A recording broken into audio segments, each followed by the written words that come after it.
your seat, light it up, let's unwind. Kevin and Kerr bringing topics of all kinds, from cigars to sports, family and more. Everyday stories you'll want to explore. So take a puff or ponder away. Join the talk, it's the highlight of your day. Puff and ponder where the sparks ignite. Conversations blazing day or night. Tune in now, let the stories take flight. It's the Puff and Ponder podcast, where we get it right. From fast cars to last night's game, family laughs or today's big name. We've got the topics, we've got the vibe. Stay tuned in and enjoy the ride. So lean back, relax, take a break. Kevin and Kerr got the chat you'll appreciate. Puff and Ponder, the show that's great, where conversations ignite. Don't hesitate.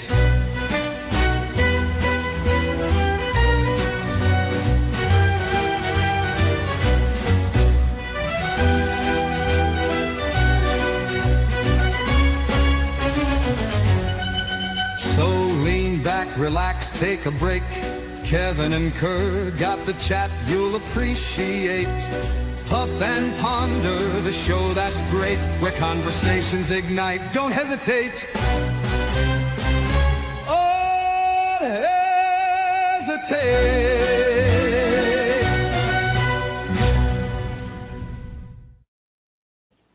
Welcome to the Puff and Ponder podcast, where conversations ignite. Kevin, Cigar Prop, Kerr, Stogie Road Cigars, Duncan. Actually, Kerr, introduce our co-host. The co-host. I'm Coco. That means it's co-host. Thank you, Kevin. We are very, very excited to have on our co-host, Duncan Ramon Echavarria.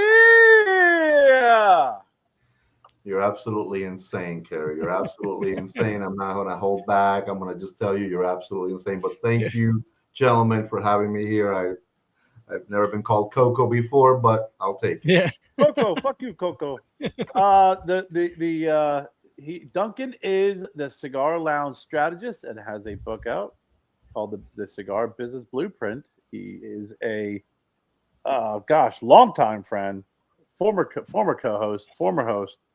I'd say former friend. yeah. give it an hour and some bourbon. Former friend, former cigar lounge owner, former cigar lounge tobacconist, been in the industry for countless years, and one of my very first guy I ever took a trip to Miami and actually was introduced to the cigar industry, the cigar people.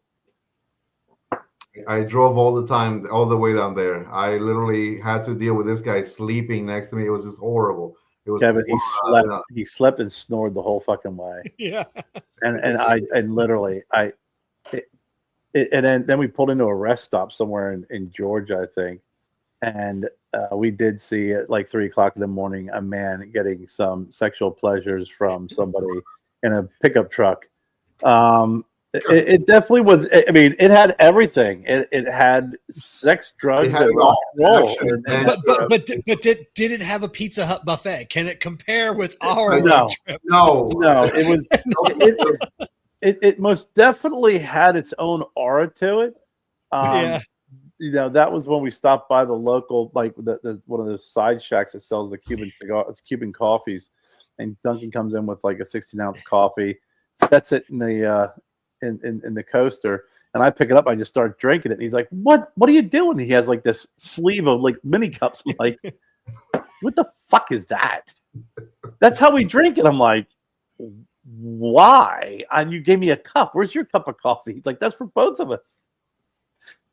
Yes, and I didn't need gas in the car probably for like a couple of hours because I'm not a coffee guy, but when we were down at Calle Ocho down there in Miami, meeting up with some friends years ago, obviously we had to stop at the little Cuban cafe across the street from El Titan de Bronze, and I actually had a little bit of Jessica's. That Cuban coffee was good. Like, I mean, I'm not a hot coffee guy, but it was quite tasty. So I don't know what they do to make it that, Duncan and his that mom good. make it. But I'm gonna let Duncan talk about the way that you make good Cuban Yeah. coffee, because he and his Well, mother make the freaking best. Listen, you're the one that's like a Starbucks, the Christmas tree, all the ornaments Yeah. on it kind of guy. But Yeah, but um, dude, you do the real deal. Like I do I shortcut it. I put sugar and the milk, and I actually put it all together and steam it. You like do the whole make paste and freaking all sorts of shit. that's my mom, man. It's like she's got like a little tin cup. I mean, and she'll put one of them like little cafeteras, which is like the little percolator that goes on the stovetop. Packs that sucker in with either La Llave, which is better than Bustelo. If you can find it, it's a green brick. It's called the Key La Llave. I think they have it at Publix or Lowe's Foods. Great coffee. It's literally hard to get up here, but if you get it. And just let that thing go. And I think she puts, no joke, 5 full teaspoons of sugar into that tin cup. And as it starts to come, percolate it, she puts a little bit inside, and she just kind of like begins to like work it and whisk it, and she starts like clank, clank, clank. It's like, good God Almighty! It's like the trolley is coming at you. The way she's going, clank, clank, clank, clank, I said, Mom, relax. But when she gets it to where she wants it, you look inside. It's almost like it's frosting that has covered the sides of the little tin cup, and then she just pours that hot coffee in there, man, and it just creates like a little perfect froth on top, man. And I think it's between the sugar and the caffeine, you are jacked for like 5-6 hours nonstop, dude. And just a little bit, not a lot, but I mean, I'm addicted to the coffee. I like it in any which way. I got a French press. I have the espresso machine. I mean, I saw one time, like, in Kerr's house, he's got 38, coffee makers or whatever.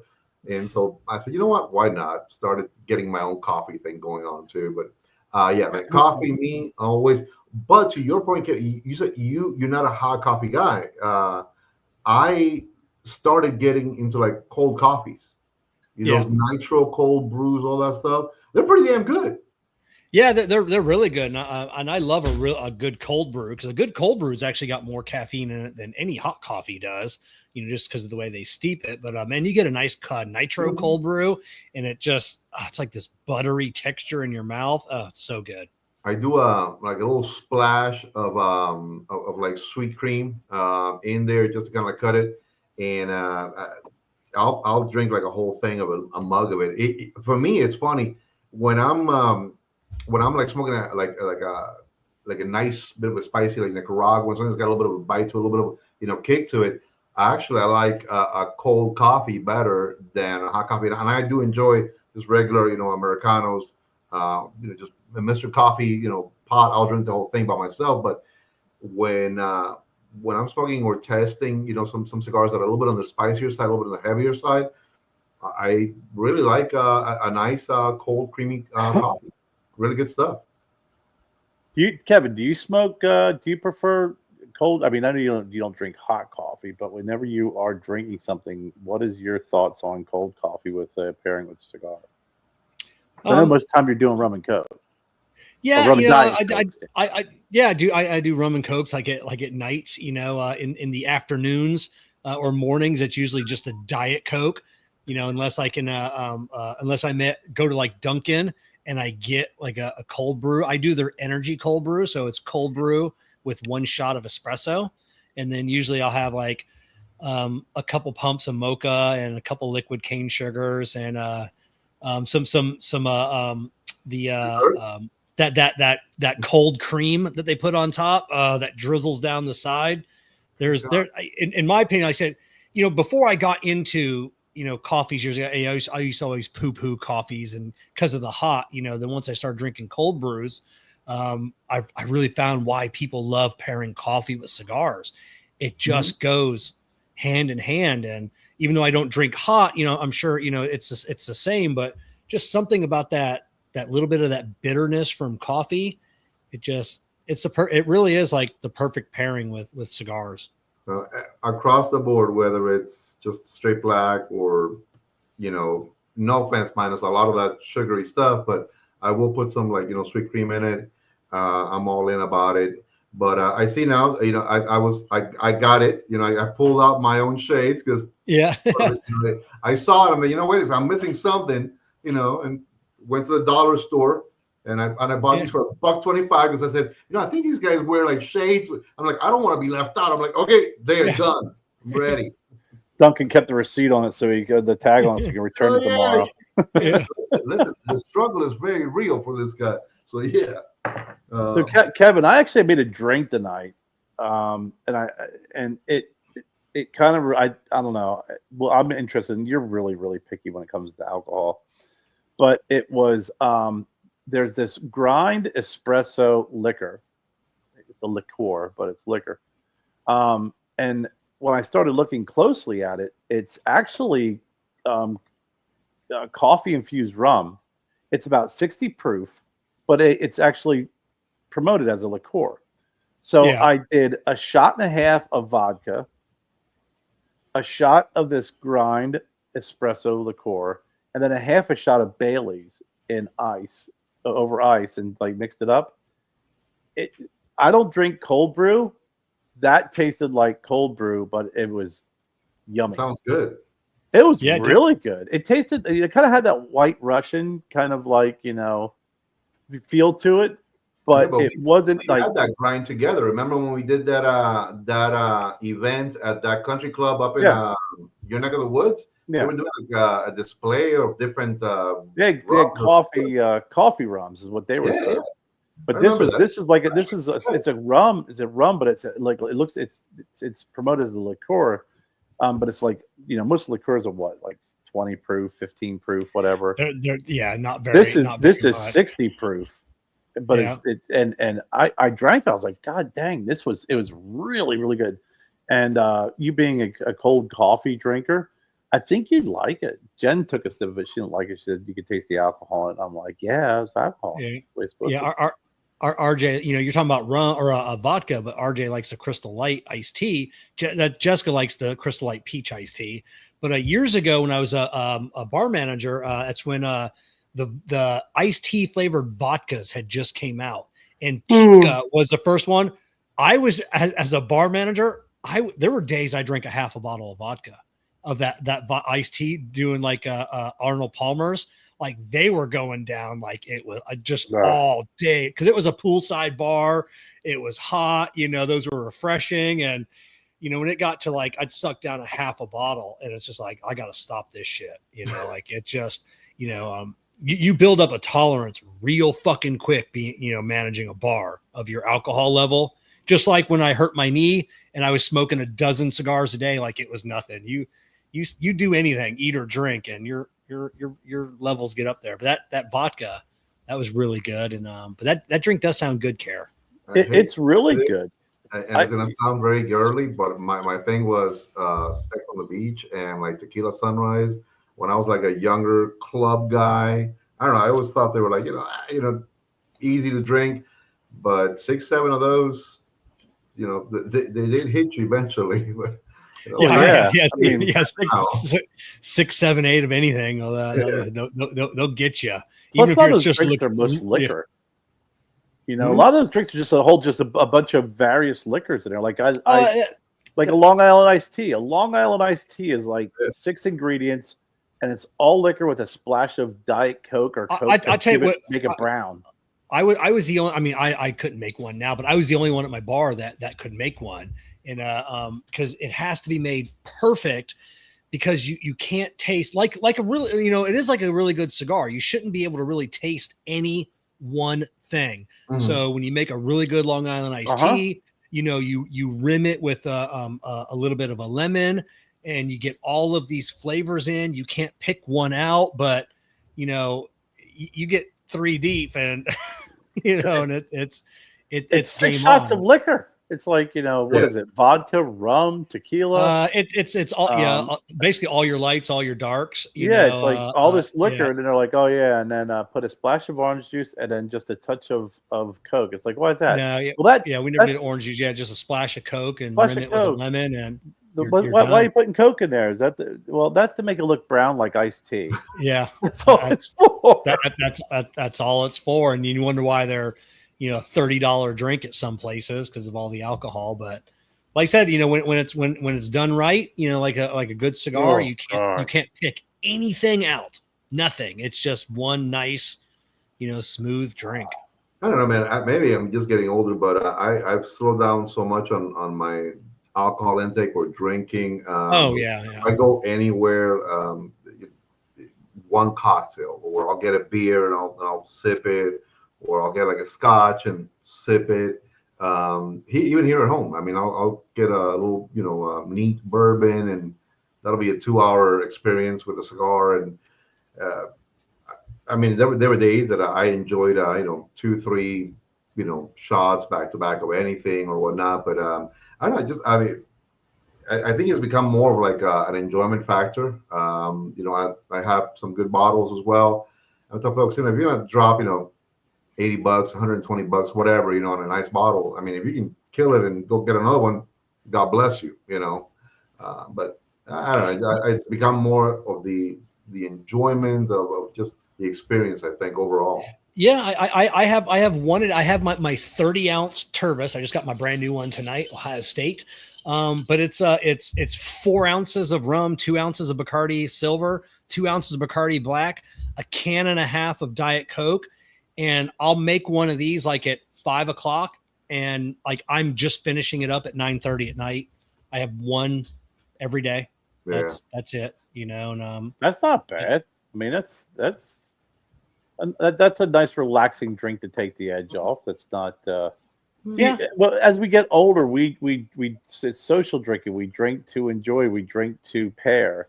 It's not drinking for therapy anymore. We don't drink to consume.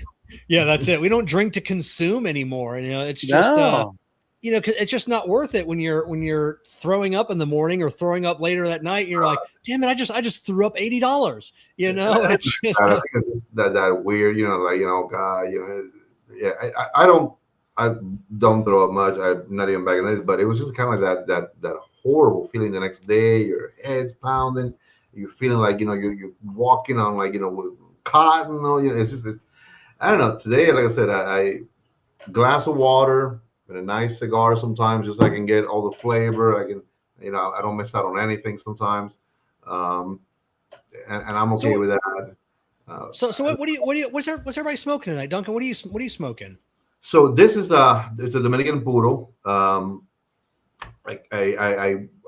won't get into what's in it. It's on a project I'm really excited to be working on right now.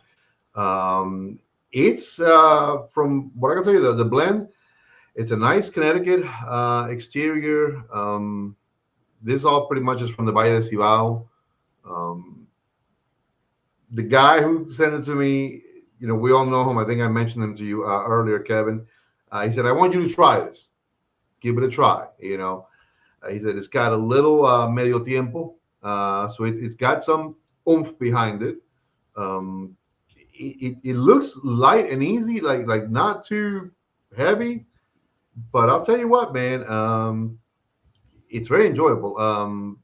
Little caramelly, and I'm not one of those guys that talks about all the notes that he gets and whatnot, but it does have a really great, kind of like a caramel sweetness to it, which I do enjoy that. It's a little dry on the palate. I'm not upset about that either. I think that's actually great. It's making me almost like puff more frequently than I would. So I'm kind of trying to slow myself down because it is an enjoyable, almost natural, inherent aging sweetness that happens. But I can feel the kick in the after taste. I can feel that it could be like a little heebie-jeebie cigar if you're a newbie. I mean, this will be a cigar that I wouldn't recommend to someone who's never smoked one, even though it looks like it's a nice, easy one. And I got a few of these to try out, which I'm really excited about that. I will say this is actually for a client who has a coffee company. That much I can say.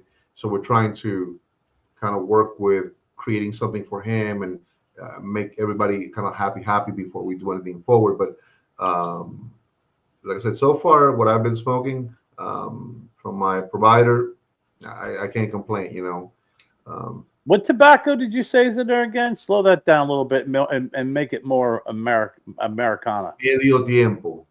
Filio Tiempo. No. Medio, MEDO, medio tempo. It means like half. It's basically like it translates to halftime. And if you all know the structure of the plant, so like at the very top you're gonna get the ligero, and above that is the flowers, but in between every now and then in that top section, some plants will develop what's called medio tiempo, which is another type of leaf that's also very thick, very veiny, very oily. It's very potent, a little bit much more so than ligero sometimes. So what happens is a lot of the times when they come to fruition or they're noticed, they're reported, and so they're looked at, and pretty much that crop is then bought because there's the expectation there's going to be a lot of medio tiempo. It is another stronger, heavier, nicotine hitting leaf. So we wanted to have something for one of the coffees that we're working with that was easy, but still, could keep someone engaged and say like, wow, this thing really just spoke to me. So there is ligero, there is medio tiempo. Again, would I have mixed them both? I don't know, but I'm having a great time smoking this cigar. I would probably convert this more to like an early afternoon cigar. I wouldn't say a morning cigar at all. Definitely, it's great as a nighttime. If you want to just smoke something on the heavier, richer side, and just call it a night after this. You don't have to look for a Maduro. I think something like this would actually work just as well. Yeah, I like start my Kevin and I talk about it all the time. I like start my day some days with a strong cigar. It's almost like the reverse. Instead, a lot of folks will start off with a lighter cigar, and then eventually throughout the day get stronger and stronger. Coming out of the gate strong sometimes is really good, and then kind of gliding down and ending the night off with more of a medium to mild cigar. Yeah, I just heard a Cigar Coop. He was I think it was on KMA that he was talking about that either that or in a post somewhere, but he likes the same thing, finishing his day with something a little bit more mild, and so I'm the same way on a lot of days. There's no wrong way. Yeah, there's no there's no wrong way. The only thing I do find though sometimes is people think there's a wrong way because of traditions or what people say. People are like, oh hey, you'll tell a new cigar smoker, you gotta smoke Connecticut in the morning, and then you can't, and then they go like their whole lives, sometimes, or years, thinking the same thing, and it's like, yeah, I have to start, then you ask them like some of these questions, same thing with like when someone's like, I don't like Gurkha. Why? Well, everybody just says they're bad. Everybody just says they're bad, or it's like whatever. I can't smoke a Camacho triple Maduro because it's too short. Because it's too short. Yeah, and that's it. So I mean, since Davidoff bought them, like freaking, it was like 2010. I mean, they readdressed the entire European market demographic that they were looking to, bring that into.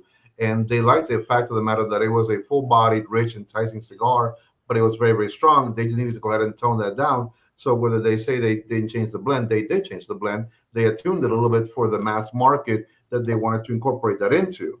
They had to change the blend because they didn't have the tobacco anymore. Right. The Roas only had like if I'm not misspeaking, it was a couple of years, to where they were still providing, that tobacco from what I remember, and then they like phased it, completely out. Then Davidoff, went and obviously blended as similar as they could, but had to find new tobacco. Yeah, you found some old school Camachos like the Corojos or something of those lines.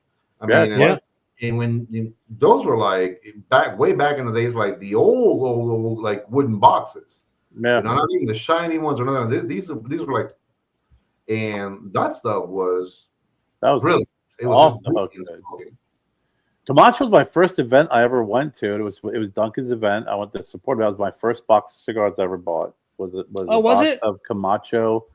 Yeah, Yeah, I mean, leading up to it for years, when I was younger, I always would buy just a couple cigars here and there. I never bought a box, and the first box I bought was a box of Camacho Corojo.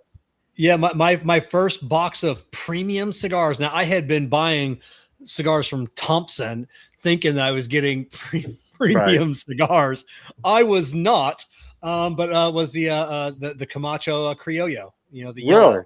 Really? I got the red. But that was after, after the switch over and everything else, and I never got into the yellows are still, I still got a ton. But Kerr, before we get trail off, what are you smoking? Yeah, it's fine because I was getting ready to share another story, but I will get into it. I'm actually smoking the Big Tony Deconstructed. So right now I'm smoking the San Andres, not as exciting as Mio Tempo, and then I have the Habano to follow up.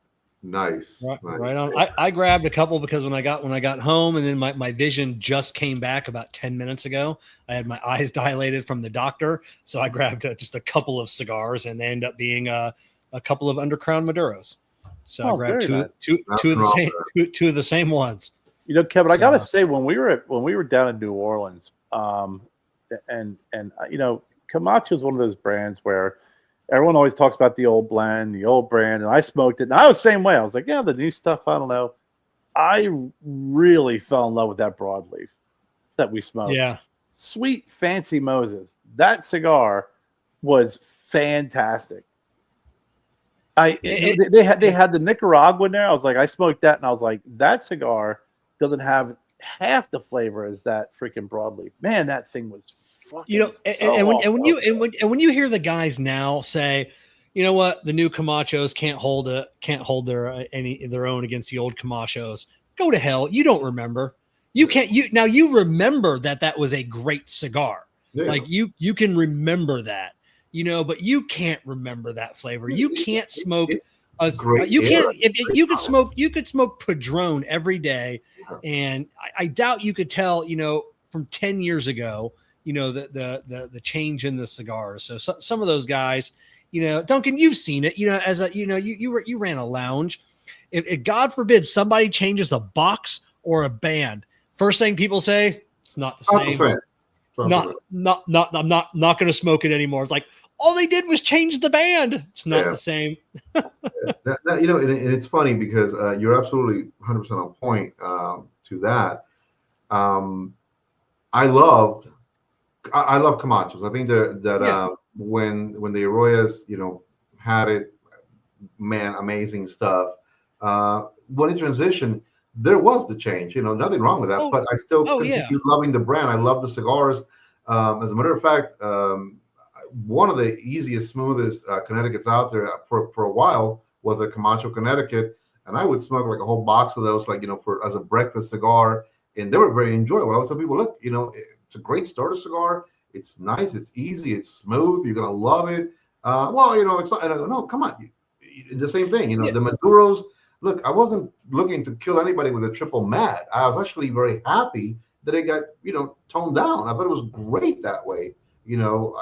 I saw this 400-pound dude one time, smoke one of the old ones, and I think he was about to have a heart attack or something. Now, what I tell everybody is, look, it's enjoy the damn thing. I don't smoke because I want to smoke the strongest stuff or I want to be the baddest guy out there. I could care less about any of that stuff. I literally had this anecdote. Just it happened a few weeks ago, and maybe you guys have seen it because again, it's a great cigar line. It's a great company.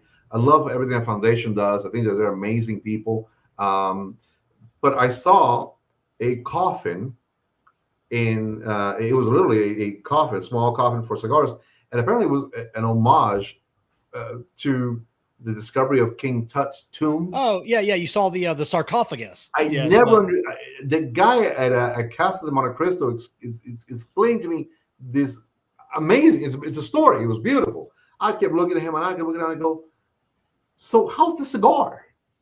And he goes, well, I haven't smoked it yet. And I go, then I don't care.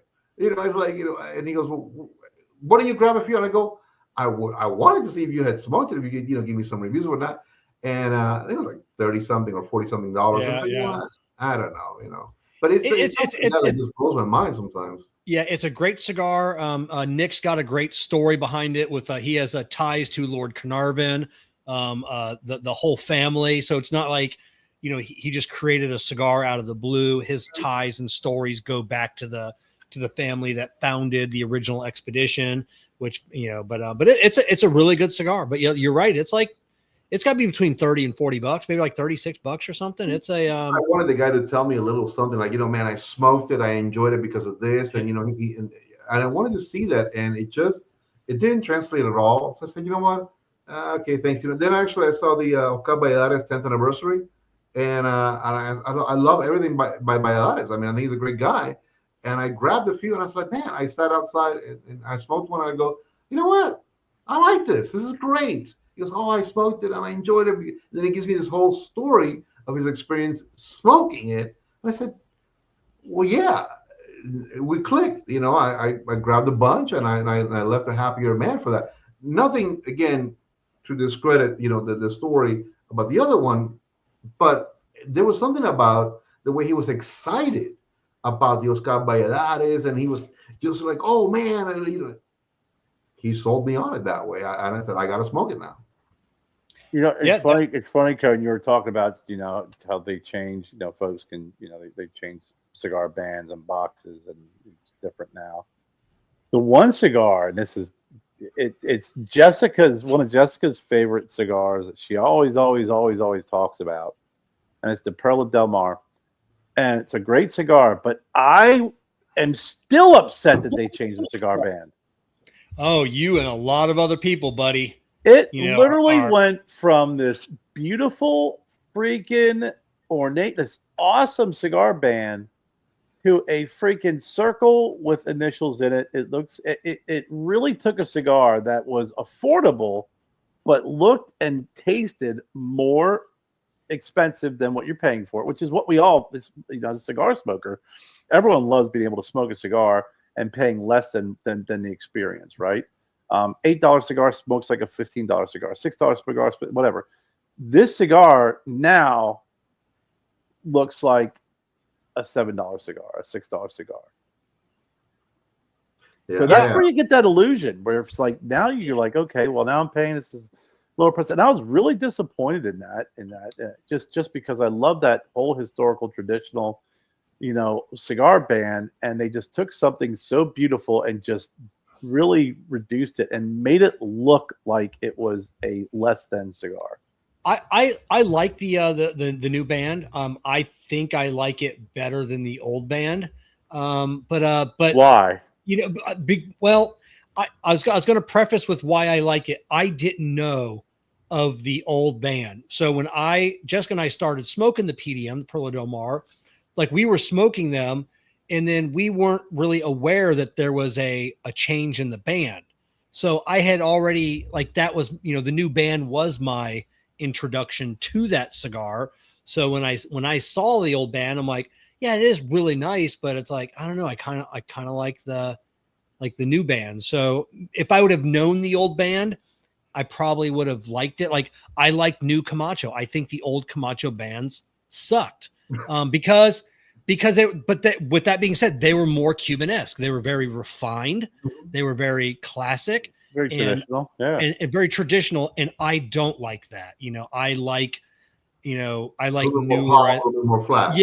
Yeah, exactly. So that's what I like. So I liked the newer stuff. But like I said, maybe if I had, if I was familiar with the old band, the Perla Del Mar, I would probably have a different. And the Camacho boxes were very plain, very basic, very just very neutral.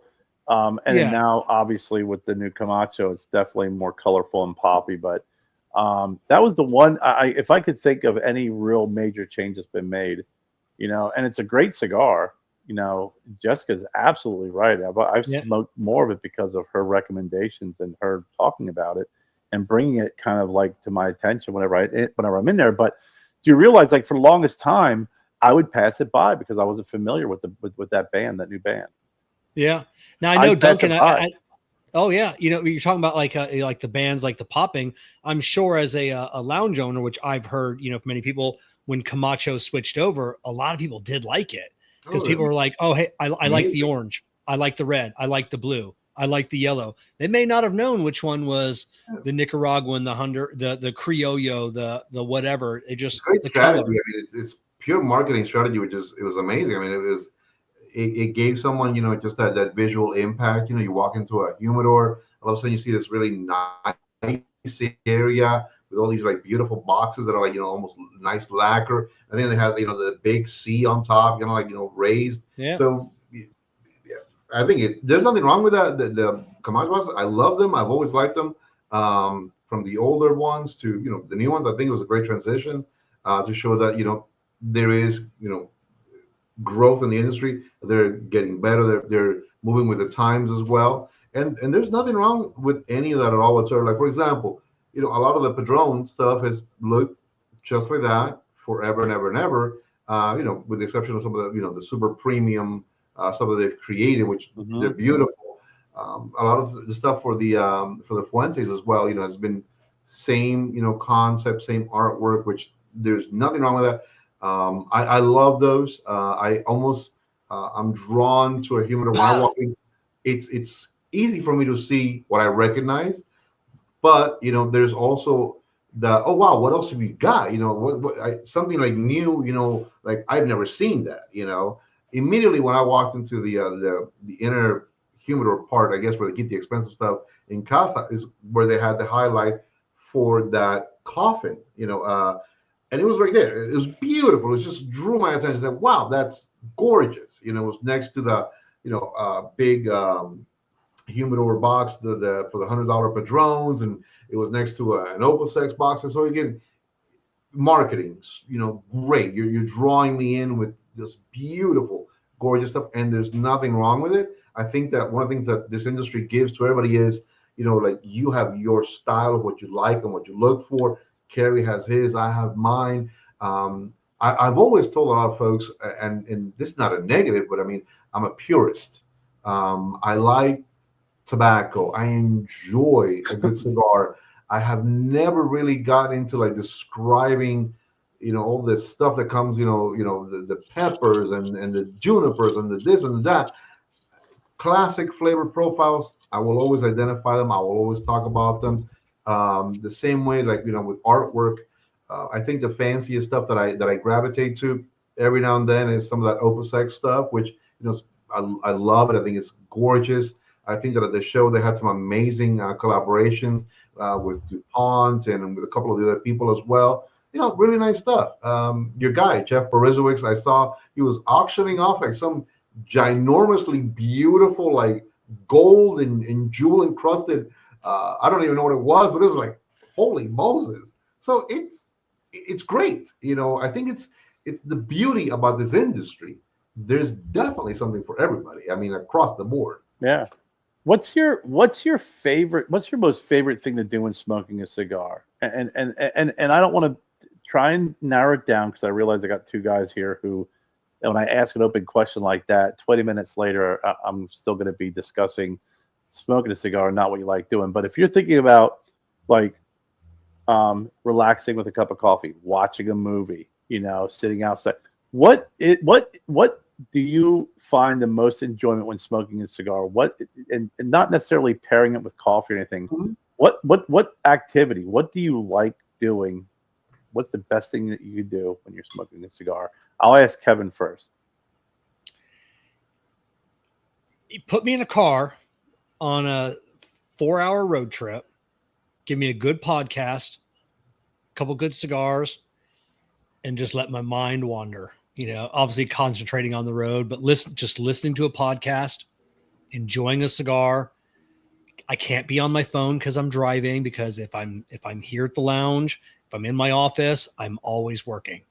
So when you're in my opinion, when you're on the road, it's just you, the open road, your cigar, and be it music or that's it. You can't let social media distract you.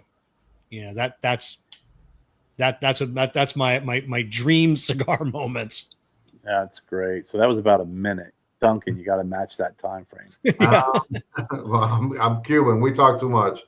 Um, You I'll get 2 answer minutes in. I'll answer it, but I'll tell you what I actually don't like to do because I overkill them. When I've been working lately, the past 6 months, I've noticed that when I'm in front of my computers and I'm going through cigars, I go 1, 2, 3 cigars deep, and I get lost, but I forget to enjoy the cigar. Now, for me to really say, like to your point, Sunday morning before I go to church with my mom, I'll get up early, sit outside, grab a book and a cup of coffee and a cigar. And for about an hour, hour and a half, I just read and I just enjoyed that moment in which I also tend to sometimes just not even read, but just focus on everything else around me, you know, being in my backyard and looking at birds or trees or whatever, and just enjoying that cigar really becomes an amazing experience that kind of elevates me a little bit in that moment. And it's almost like I said, it's almost like praying at that moment, communing, and I love it. That to me is my most enjoyable moment and time with a cigar, my pre-church Sunday morning thing. I tell you, Duncan, I'm the same way in front of my computer. I might smoke 25 cigars a week. I might only enjoy 2. Right. Because you go right through them. You sit there, you're doing work, you're doing this, you're doing that. You're just puffing, and you don't pay attention to what you're smoking. It's something to do to occupy your time while you're doing your work. Yep. What about you, Kerr? Now you answer. Well, I'm going to. Funny you should ask, Duncan. That's a great question. I believe it or not, I am in the same vein with Kevin because of all the driving that I've done. Not so much anymore, working from home. But when we do take long road trips, I actually, in my opinion, versus even and I love sitting out in the back deck when it's quiet. I love sitting in the lounge and just enjoying the quiet moment, enjoying a cigar. But for some reason, when I'm driving, I'm more aware of what I'm smoking. I'm more aware of the flavor. I actually have had, and just in the past, Duncan, when we used to do the show, the Stogie Road show, as the Stogie Road, I was on the road. I really got a chance to really pick up on notes and enjoy the cigar more so when I'm driving down the road. I'm not a big music listener like Kevin. I listen to podcasts or I listen to nothing, just silence. My thoughts, what I'm smoking, and the road. That is the most peaceful thing in the world. I prefer, I know a lot of folks love flying because you get there in a shorter amount of time. I'm not a big fan of flying, but I like driving because I like the time and seeing the country and enjoying that cigar. I'm terrified of flying, so if I can drive it, I'll drive. I'm not gonna even, I'm literally terrified of flying. If I am on an airplane, I have a rosary in my hand and I'm praying from the time we take off to the time we land. I mean, and there are witnesses to that. They're like, dude, you're insane. I go, I'm terrified. I hate flying up until about the 10,000 foot mark, because I'm always looking out the window and I'm like, shit, like if we went down like right now, like there's a pretty good chance I might survive. I'm going to be horribly burned, or I might be alive and burning to death. But then like around like that 10,000 foot mark, and then I'm at ease. Cause I'm like, yeah, there's no way I'm dying instantly. Like the plane's going to explode. I'll never feel it. Or even if we were going down, like I might be afraid for like 30 seconds, but at least I'm going to die instantly. So that puts me at ease. I'm good. I'm going to die. That's great. It's actually when we're cruising, like I don't like flying, but there's times once I kind of reach my steady state and it's like smooth sailing and you're up there at 30,000 feet or what have you, and you're flying. Every once in a while I get that realization. I'm like, I'm in a fucking metal tube flying like several hundred miles an hour. That's what happens to me. Through the air. Like, this is impossible. Like, and it's like, I understand, physics and aerodynamics and lift. And I'm like, yeah, no, I'm not buying that shit. No, this should not be, we shouldn't be up here. I was thinking about that two weeks ago, when I had to fly out. I flew to Atlanta for a layover, flew into Fort Walton Beach Airport, went over to pick my truck up and then drove it all the way back home.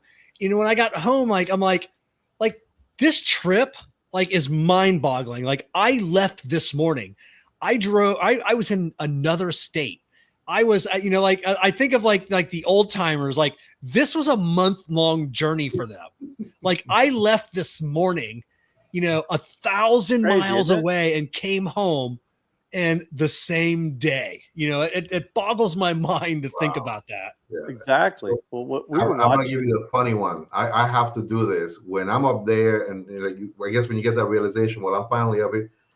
I have to get up as quick as I possibly can and just start walking. I'll walk to the bathroom, whether I have to go or not. I lock myself in and I just go, Lord, I commend myself onto you. Whatever happens, just and I have to get up and walk and something. I mean, I am literally, no joke, fellas. I am deathly afraid when I'm in that physics or not physics tube in the middle of the air. Yeah, it's crazy, I'm isn't it? like, screw this. I've never gotten out of my seat on a plane ever. I What? buckle up, and I've never gotten up. I ever. I got it. I got to You get know, out. And we want to do for my 50th birthday in a couple of years, to Ireland, and it's like a 16-hour flight. Jessica goes, "What are you gonna do?" And I'm like, "Oh, take something and sleep as long as possible." I gotta get like Mr. T of the A team. You gotta like knock me out on a trip like that, and just have me just wake up next morning and be like, "What'd you give me, fool?" I ain't getting no plane, fool. I ain't getting no plane, fool. It's because I've gotten better at flying, but like Duncan, I will get up and I will walk around. I will get some beverages and stuff. But I'm all about making friends in that moment. Hey, how you doing? How you doing over there? You want to talk? Let's talk. Yeah. I don't talk to nobody. Leave me alone. Duncan wants to make friends at his final moments. Yeah, I'm like, listen, we just met. Can we bond? Because if we go down together, I need a hug. So I got to ask you both, because I think they were going to get two perspectives here. We got a new pope, and it's an American pope. The first time there's an American pope. Hashtag America. So I got to start with Duncan with your background. Diehard Catholic. Diehard Catholic. Diehard. It's funny is my dad passed away the same day that the Pope passed away, because I know my dad, he's varsity Catholic, and was very devout. That Pope was still kind of like, you talk to him, it was like, it's the Pope, so he wasn't disrespectful, but there's some things. And I think I'm like, my dad was like, I got questions, and before he gets up there, I got to intercept and ask some questions. So but so I was, it was sad to see that, my dad didn't get to see that we had our first American Pope. So from Chicago. So Duncan, do you have any thoughts on this? I mean, is there any insight on having the very first American Pope in Vatican City? Honest, I kind of like it. I think it's gonna be. I think it's great. From what I hear, this guy speaks even better Spanish than I do. He had been in Peru for decades, whatever. Honestly, I want to see what happens. I mean, my mother grew up in went to school, Catholic school, and she was in a nunnery and whatnot. And I tell the folks, I'm excited when I go to church. I do enjoy it. I do look forward to it. I like it. To me, it's a great way to click with something. That's the way I explain it. I love Francis, Pope Francis. May he rest in peace. I want to see what Pope Leo does. I'm not a fan of religion mixing with politics, so if he starts from the get-go kind of going full tilt, maybe attacking political leaders or whatnot. I'm not mentioning, this country's political leaders, but show us what you can do for the flock first. What are your thoughts? Where are we going as Catholics? That's really what I want to do. I'm excited that we do have an American Pope. I think it's going to be great. First time in history. That's awesome. I've seen some commentary on social media, which I would say, man, if you got nothing to say, don't say nothing. That's the way I approach it. But again, I don't know much about him. Looking forward to what the first, 3, 4, 5 months will do, and his outreach to the people and his message to the flock. That's really what I'm looking forward to, honestly. Interesting. Yeah, I was not a big fan of Pope Francis. Why? What did he ever do to you? Well, no. You know, Kev, do you have a thought? Do you have a thought? I know you are very much. I don't know what you're not. I wouldn't consider you an atheist. You're kind of like that agnostic spiritually. I think you believe in something, but you're really not sure what you believe in. That's what Bradley used to say. Bradley used to call me an agnostic atheist. I'm just glad the Pope was a White Sox. I mean, I'm a Yankees fan. I'm just glad he was a White Sox fan and not a Cubs fan. Them Cubs fans are just so obnoxious as it is. And God forbid, we get a Pope that was a Cubs fan. Good Lord, right? Yeah, we'd never hear the end of that shit. Good thing you didn't drop off before you got to say the word socks, because you started off with, thank God the Pope's white. Socks. Yeah. I was like, Kevin, where are you going with this? Oh, White Sox. Woo! Huh. So, but I'm with Duncan. Like I said, I get tired of religions bringing in politics. It was, like on the a lot of the the Pope, a lot of these bishops, cardinals, preachers, and I can only say on the Catholic side, the last couple presidents, they go in and it's like, he said they wouldn't allow this president in anymore because their stance on LGBTQ or their stance on abortion or their stance on immigration. And it's just like, you had a Pope that colluded with Nazis. Who the hell are you to exclude any? That's not your job. Your job is to let anybody in through those doors that wants to worship, praise, do whatever it is. That's your job, is to not be the bouncer at the door and be like, I really don't like your stance on this one. You're not getting communion, or I think you got to find a new church. So, yeah, the church's job is to allow everybody through the doors, and if you believe, let God sort them out. Whatever that is. Let everybody in, treat everybody the same. Let God sort them out. It's the basis of religion, right? But you end up getting involved is there's a difference between faith and belief and religion. Religion follows a set of rules, in my opinion. There's a lot of man-made rules. So that's what you end up having. That's what you end up having is, it's not Christianity. It's like, okay, you believe Jesus Christ is Lord and Savior. Here's the New Testament, pretty straightforward, et cetera, et cetera. And then other religions, everybody brings in their rules. I had a really good buddy of mine who worked for me down here. He grew up a Baptist, and he said, I went to all different churches, all different denominations, everything else. He goes, I read all different textbooks. He goes, I even got the books, dummies for Catholicism, dummies for this stuff. He said, I read everything. He goes, there's one thing they all have in common. I go, what's that? He goes, they all have man-made rules, and everyone thinks that is the way that you have to live your life, and they completely negate what the teachings of that faith-based religion is, because it's supposed to be faith-based. And it is pretty interesting, like you said, when you get into that, people they start justifying everything. They'll pull out some ridiculous passage from some book in Old Testament and try and justify their criticism of something. But at the end of the day, if you are a Christian and you believe in Christianity, the whole idea is that Jesus Christ dying on the cross, that was the converting moment from the Old Testament to the New. And people can't wrap their head around that.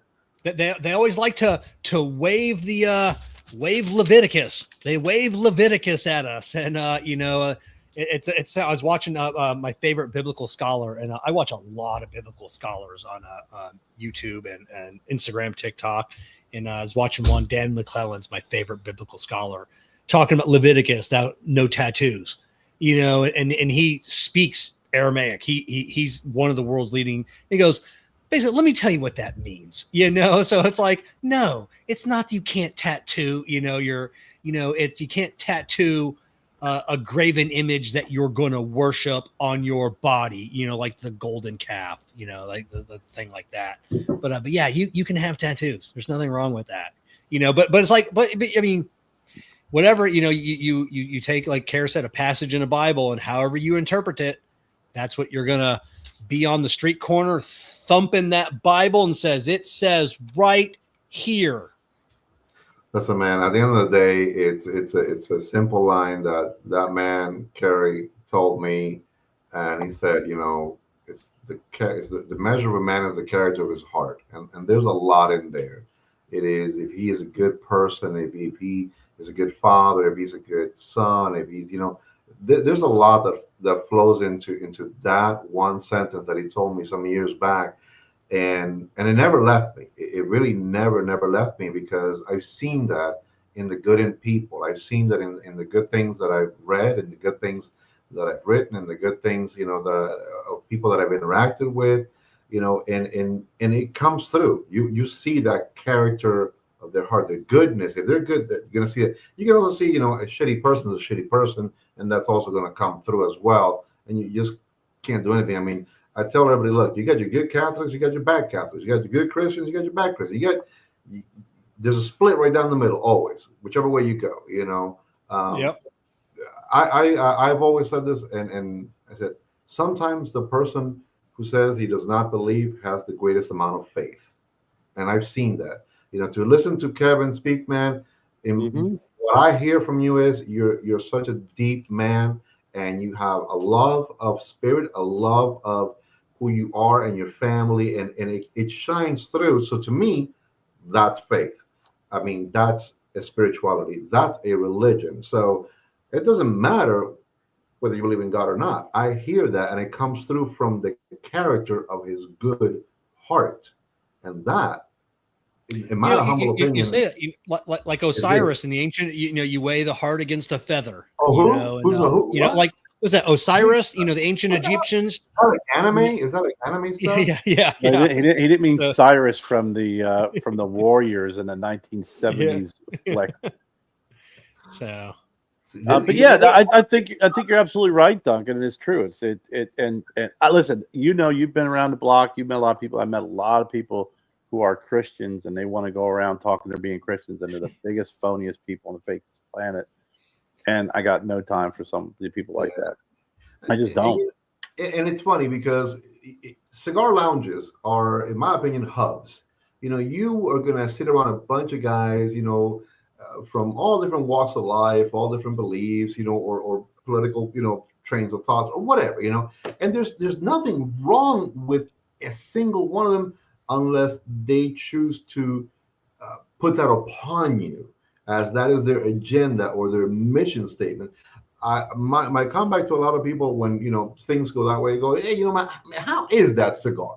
Ain't that damn cigar like amazing? Tell me that cigar is not good, because I'm not there to go down that rabbit hole, and I used to, and I choose not to. At the end of the day, wherever I travel, whether it is a nice restaurant or a church or a lounge or a bar or wherever, my objective goal is to enjoy that moment, that space, the people that are there, have a great time, and hopefully come back again because they made it a really nice place. There's a little restaurant here in town, real quick, 220 Cafe. They're a little plug for them, and so nice, super nice. My partner and I, we showed up. The young lady said, we're gonna sit outside, and said, oh, this is a beautiful day. We're gonna sit outside. I'll tell you what, not once did we stop getting amazing service.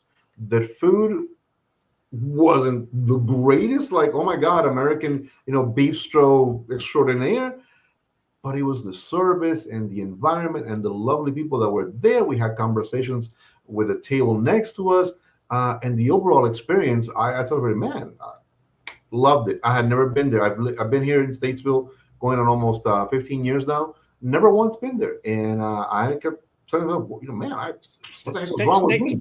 Statesville, Tennessee? No, actually, right around the corner from there, North Carolina. Okay, my buddy Justin owns a tattoo shop in Bristol. He always had each year the Statesville tattoo fest. Mm-hmm. So Yeah, Duncan is north of Charlotte. So if you're looking at Charlotte, just go directly north of Charlotte. About Okay. 30, About 40, 40 minutes. 45 minutes, literally. So in the Apache Drive. It's a nice little town. It's a nice little town. I like it. It's I guess it falls into that quaint American older town. You can still see the mayor walking around like he's just a regular kind of guy. I still have a key. I still have a key for Statesville from the mayor. Huh? I got a key to the city from the mayor.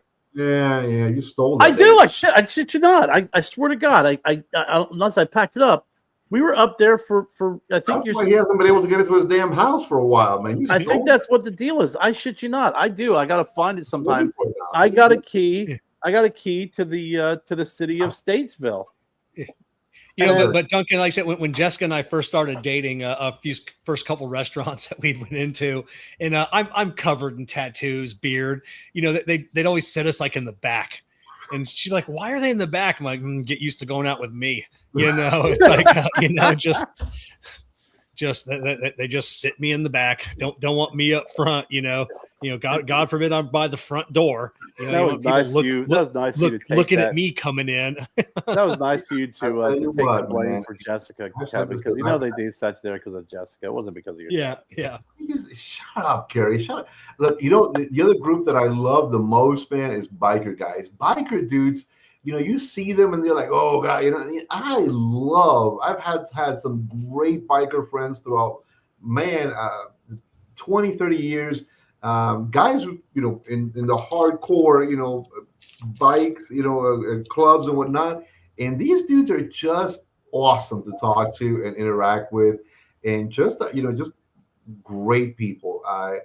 Oh man, when you treat us nice, I go, well, why shouldn't I? You guys are first of all, you're coming into an environment to spend your money. I'm gonna treat you very nice. If you're gonna do it, I gotta take care of you. But my favorite group of people to hang out with, lesbians. God damn, do they know how to? God damn, they know how to party. They know how to party. They can drink. They can, years ago we used to go to at Livingston's. It was a big pool hall. They had gaming set. Place was massive, and it'd be a ladies' night. So, and then in the all the girls that I knew, they were all like in the parts stores, like delivery and everything else. So they'd always invite us out, and of course they were, it was ladies' night. So there's guys there looking for ladies, and all these lesbians hanging out. Like, screw you, we're getting our free drinks and our free pool, but they were always just so much fun to hang out with, and just like they not a care in the world. I could hang out with almost anybody. I mean, groups, truckers. Truckers, I think, is such a bad vibe sometimes. Because obviously they're gonna park their rig. Whatever, if they're in the area. Dude, I love truckers. My oldest brother was in trucking for nearly 30 years until he retired. I'm working with some great guys.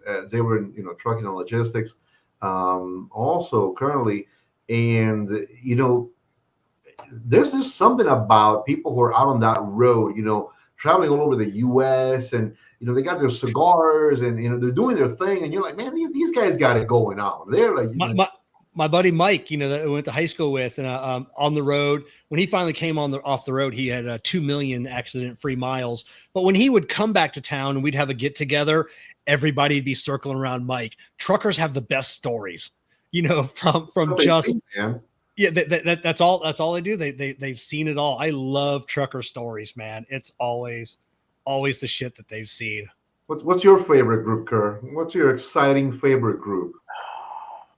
I don't have one. I really love nothing is better than going in and sitting down and just seeing a group of like a diverse group at a cigar lounge, just hanging out and talking and chatting. I love it. You're right. I love it. I mean, I tell you, and I was in Davidas Cigar Lounge in Maryland. And it was in an area, when I pulled in, I couldn't find it. I was looking for it, and I was like, shit, the GPS says it's right here. So I do a loop around the block, and I'm like, this does not look like I should be here. This looks like something from The Wire, which was filmed in Baltimore, which apparently it was. So I'm like, I'm not even stopping for stop signs. I'm just going through. So I pull in. I finally find it. Bars on the windows, everything else. I go in there. Guy buzzes me in. I come in. And I'm like, yeah. I said, I told him I've been looking for you guys. He goes, yeah, some people get a little lost. I said, I was up in this neighborhood. And he goes, did you stop signs? I go, no. He goes, good. That's a really bad area. I go, all right. He goes, go back and sit in the back. So I went in the back. And it was like this little nerdy guy sitting there on his computer. You know, these two black guys sitting there just shooting the shit. And this big freaking guy in a Chef Jack shirt. You know what I'm saying? Like, you know. Yeah. And he's a Russian guy, and he's telling stories. And I just sat there and listened. It was him, this little nerdy guy, these two black guys, just talking about these freaking stories about the neighborhood. And I'm dying laughing because, you know, the Russians just like, you know, he started and the guys were like, you know, man, you got to watch around here. He goes, that gas station down there, man, there's always some shit. He goes, yes.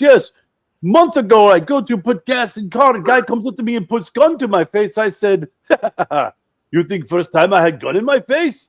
And I smacked it away, and the guy ran away. And I'm listening to these stories about Russian or Austrian, because he sounded there like Arnold for a second. Definitely Russian. Definitely Russian accent. Arnold Schwarzenegger is more like this.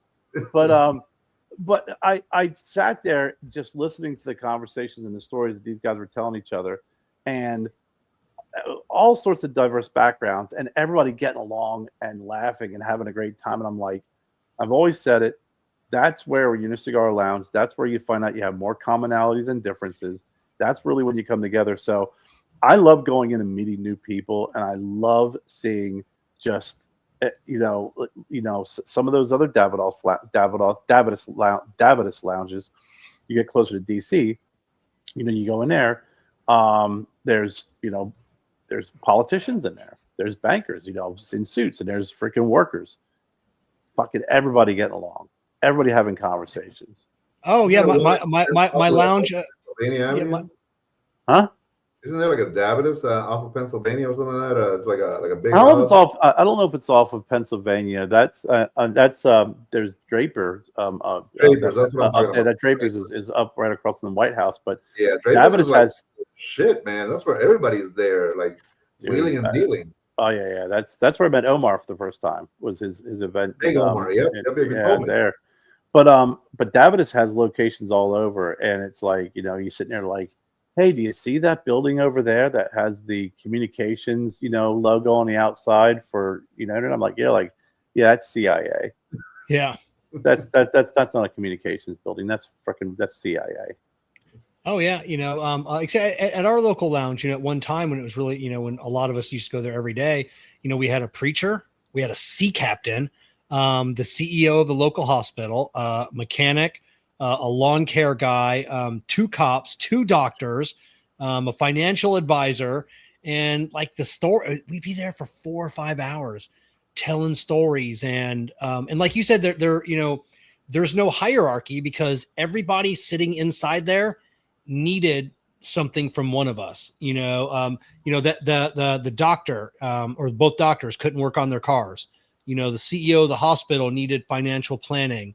Everybody needed something. So there was no, we didn't look down on Lawn Care Dave because he had a lawn care business, because he serviced half the people's lawns, because that guy couldn't do it or didn't want to do it. So he was just as important as the CEO of the hospital, and it was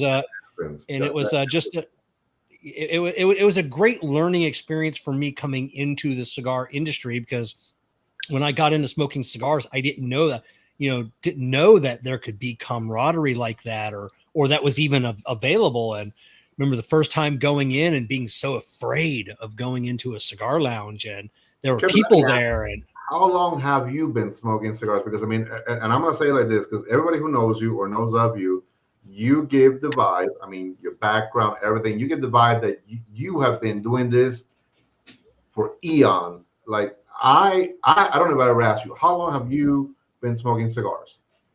I would say I've been smoking cigars for probably 20 years now, but I've been a cigar smoker for maybe about 12 to 14 years, like a nerd, like we said earlier, like I would buy a box from Thompson, not knowing anything. And then once you start learning and diving into that, then you start learning about tobaccos and you start buying better cigars. And, so yeah, it's maybe around 12 years, I would say I've been a professional cigar smoker, like knowing what I'm doing. And, but yeah, it's been a hot minute. I need to learn how to do that because I still don't know what I'm doing half the time. I tell everybody, "Oh, well, you this, you that." I go, "Man, I don't know what I'm doing." Fake it till you make it. Now, here's the other one. I got a follow up for you. Okay, so do you get the question? Because I get this quite a lot. I said, "Hey, man, how can I do it? How, I want to get into the business." That to me is I don't want to say I hate that question, but it's just one of these questions that is so loaded. I don't know if people are expecting an easy answer, or people are expecting all you need is X, and just go ahead and do it. To me, is not an all you need is X answer. Like, do you get people reaching out to say, "Hey, Kevin, I need your expertise. I need your guidance." Does that happen to you? All the time. Jessica and I and Jessica gets it as well. Not so much as maybe going back like as little as 2 years ago, it was at least once or twice a week. Now it might be once every couple of months, someone comes into it. Now there's just so much information out there, on how to do this, how to get in. I don't think people are contacting, like existing media anymore, or influencers or whatever, on how to get in, how to do this. But yeah, we still get it. And it's always, so I have a stipulation of whether I'm going to keep talking to you or not, and the last guy that reached out to me, I kind of blew him off because it was, "Hey, how do I get into doing this?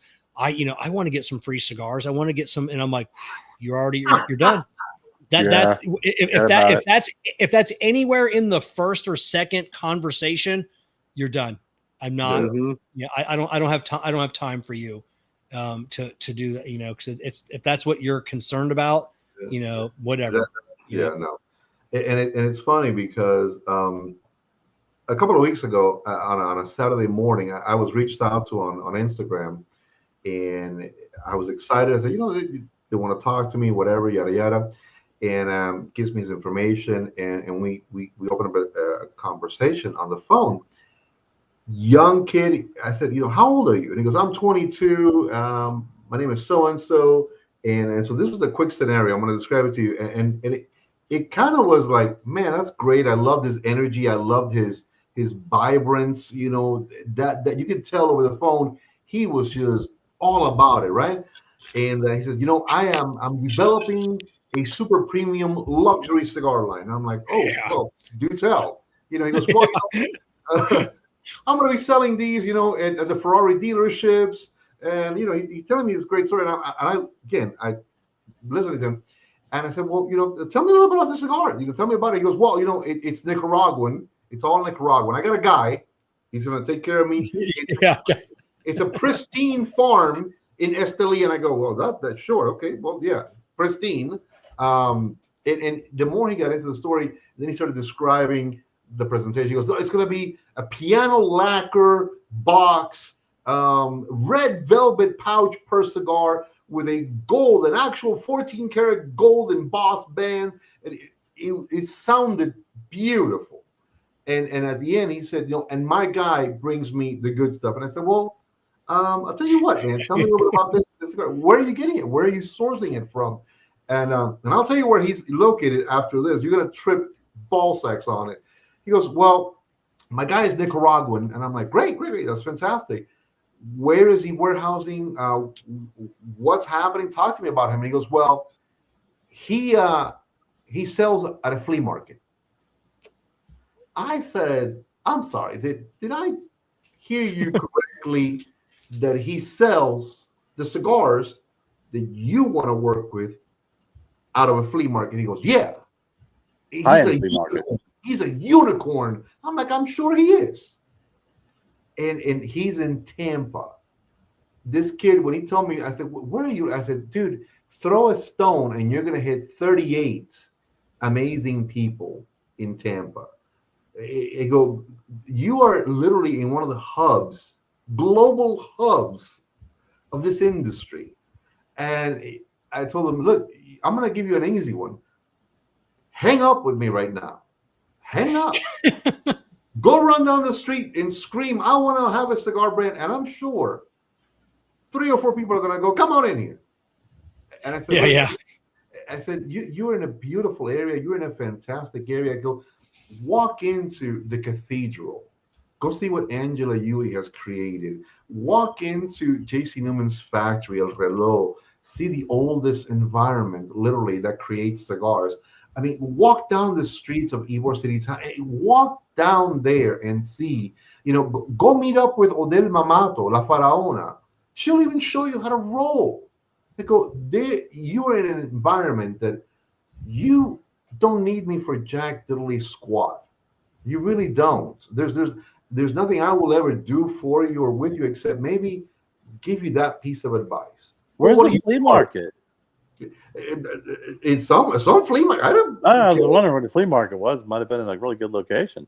Maybe. I mean, he's getting a $2 cigar because he did tell me he's getting a $2 cigar. Wants to reinvent it and sell it for $100. That's a good markup. That's a good markup if he can pull it off. Maybe he doesn't have to sell that many. But yeah, those guys. I hear that story all the time. Those smaller companies always are the ones that reach out to Jessica and I blow them off now, and I tell them to reach out to Jessica. It's always like these small, and we always want to help as many boutique cigar companies as we can. But they'll reach out and then they'll have a list. They're like, hey, I'd love to send you a 5-pack of my cigars. If you and Jessica could smoke a couple, throw a couple pictures up on Instagram, maybe do a YouTube review. And then I'll come back with, I'm like, yeah, I can send you our rates. We can't afford to pay anybody. And I'm like, and we really don't have rates. We don't charge anybody. But it's like, so you want me to do like a couple of days worth of work for a 5-pack? Of cigars? Like, are you kidding? It's like, no, I'm not. No, I'm really, I'm not. I don't have time. That's not that's not a good exchange rate. Yeah, but then other companies, like Kerr and I met Los Negros cigar at PCA. Super cool guy. He kept in contact with me afterwards. He sent me a box of his cigars, and out of my own pocket, I divvied up that box and I sent it out to some cats in the cigar industry. Kerr got a couple other guys. He's just a really cool guy. I vibed with him. He wasn't trying to get anything out of me, and I'm like, you know what? I'll spend a little of my own money and I'll help you out because you seem like a really cool cat, and you didn't, you're not one of these guys, just jump on these influencers and try and being genuine, right? And those are the people that are, good people, that they want to put, they want to put an investment into what they're building. They're reaching out to people that they also want to click with, they want to be working correctly with, and get some honest feedback on what they're creating. They want that's the thing, honest feedback, right? Because that's the thing. A lot of folks don't want that. They want to be told that they got great cigars. They want to be told that they got great material. They want to be told that they're doing well. They'll try and surround themselves with an echo chamber. And at the end of the day, the only way you're gonna get better is if you have someone who tells you that yes. Yeah, I got a good friend of ours, has a company, and he sent me a new cigar to try, and I did not give him good feedback. I mean, it wasn't good, and I didn't hear back from him for like 3 or 4 months, and I really thought like our friendship was over, and and then one day he's like, hey, he goes, I am so sorry. I got your feedback. It's been a madhouse over here. And he goes, I read your report that you gave me on this cigar. And he goes, and then after I smoked another one, he goes, everything you said was right. He goes, all my friends were just telling me what I wanted to hear. So he, and so he spent the next year, reblended that cigar, launched it. And then I smoked it after the launch. Fantastic cigar. But yeah, like Kerr said, just you surround yourself with yes men, and you're never going to succeed. No. The other thing you just said is key. I mean, literally, I've heard, and again, I've experienced this. People say, hey, I got this blend done for me. Well, one of my first questions is, well, what's been the process? How long? what's been, the time frame that you have invested in creating that blend, and if not you, then the team that you are working with. And as well, went down to Miami and came back in a couple of weeks and we had it. And I go, no, that doesn't happen. To me, I'm sorry, a week, 2 weeks. I go that's that I cannot put a value to that, because if you tell me I went to Miami to pick up a blend that has been worked on for the past 6 months, 8 months, because I couldn't make it all the way down to the DR, or I couldn't go to Honduras, or I couldn't go to Nicaragua. I get that. I have no problem with that. They have an office in Miami, they have a logistics center or whatnot, and you went down there to pick up and have a conversation with the people in Miami. I hear you on that one. But if you tell me, no, I went down to Miami, yeah, we put together a blend. It was amazing. It's the next thing. It's going to be top of the line. And I go, well, in 1 week, you did that? You really did that in a week. You're just picking something off of a menu at that point. That's all you're doing. You're smoking it. You're picking off a menu. And it's interesting you bring that up, Duncan, because I did want to ask Kevin, do we have to read anything? We're at almost the midway point. Yeah, I didn't print anything off because I couldn't read because I didn't know when my vision would come back. So if you're watching this tonight, listening to this in the future, simpler hair and beard color, Irish Beard Balm, Wise Bond Epoxy, great supporters and partners of the show. Links in the video description, links in the podcast description. Just scroll through. If something looks appealing, click on it. Do me a favor. You can always send those things to me. I could read them because I do know how to read. It's amazing. Yes. But speaking of reading, Duncan, earlier when you were introduced and I gave you the grand WWE, Duncan Ramone Chavarria. I did mention it. You do have a quite an extensive and impressive resume with your time spent in the industry, both as a cigar consultant, as a cigar, cigar lounge owner, cigar smoker, cigar lounge owner, a cigar lounge manager. I mentioned earlier when we first went down to Miami, you're down there, meeting with companies and purchasing for the company you work for. But now you have, since we're in the vein of business, you have a book, The Cigar Business Blueprint. So I'm curious, I am curious for you to tell us more about the Cigar Business Blueprint, but more about because I know you were in the cigar industry for a while. You kind of disappeared for a bit, and then you come back with this book. Not really getting too much involved with the time in between, but what inspired this kind of resurgence back in the cigar industry and really kind of with this Cigar Business Blueprint book? In all honesty, it's exactly that. I'm kind of glad I did take a step back as well. It revolved around a question which I asked Kevin earlier. How often do you get asked, hey man, how much to do this, or what does it take to put this business together and whatnot? And I started this in November of last year. It kind of just toying with the idea. Maybe I should just maybe put a guide, based upon some of my own experiences. And one of the neat things was that I kind of threw that against my partner, and I said to him, I've been thinking about this, and he goes, well, why don't you do it? And I said, and I gave him like 10 reasons why I shouldn't, or I couldn't do it, or I was not good for it. And he kept telling me, look, how long have you been doing this? And I said, going on 20 years. He goes, what are you afraid of? And I said, well, I don't know if I'm the right guy for this. And he goes, you don't know until you try.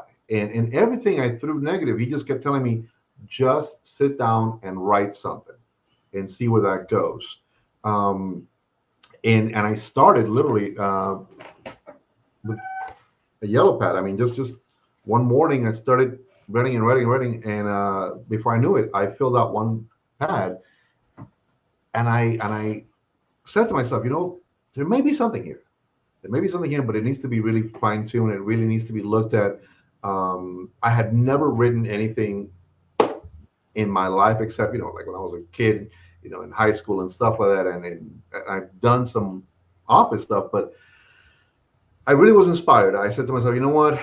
Um, I think this has to be about mistakes, understanding them, accepting them, living through them, and being able to overcome them and grow from them and learn from them also, so that people who have those questions of like, hey, how much does it cost to do this, or what does it take, or what are the steps, can have a guide. And I really didn't think it needed to be, like a big book or anything like that. I said, I really want the book to be a guide, a simple guide, something that's hands-on, something that people can, work with. So it's a itty bitty little, book, 127, 130 pages.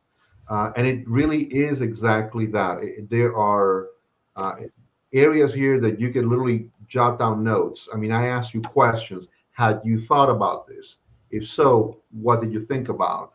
Um, there is ideas inspired, believe it or not, also by Kevin, by you, by guys like, Carl Rodriguez. I mean, some amazing people that I've met, interacted with, and worked with, clients from down in South Carolina all the way up to here to North Carolina.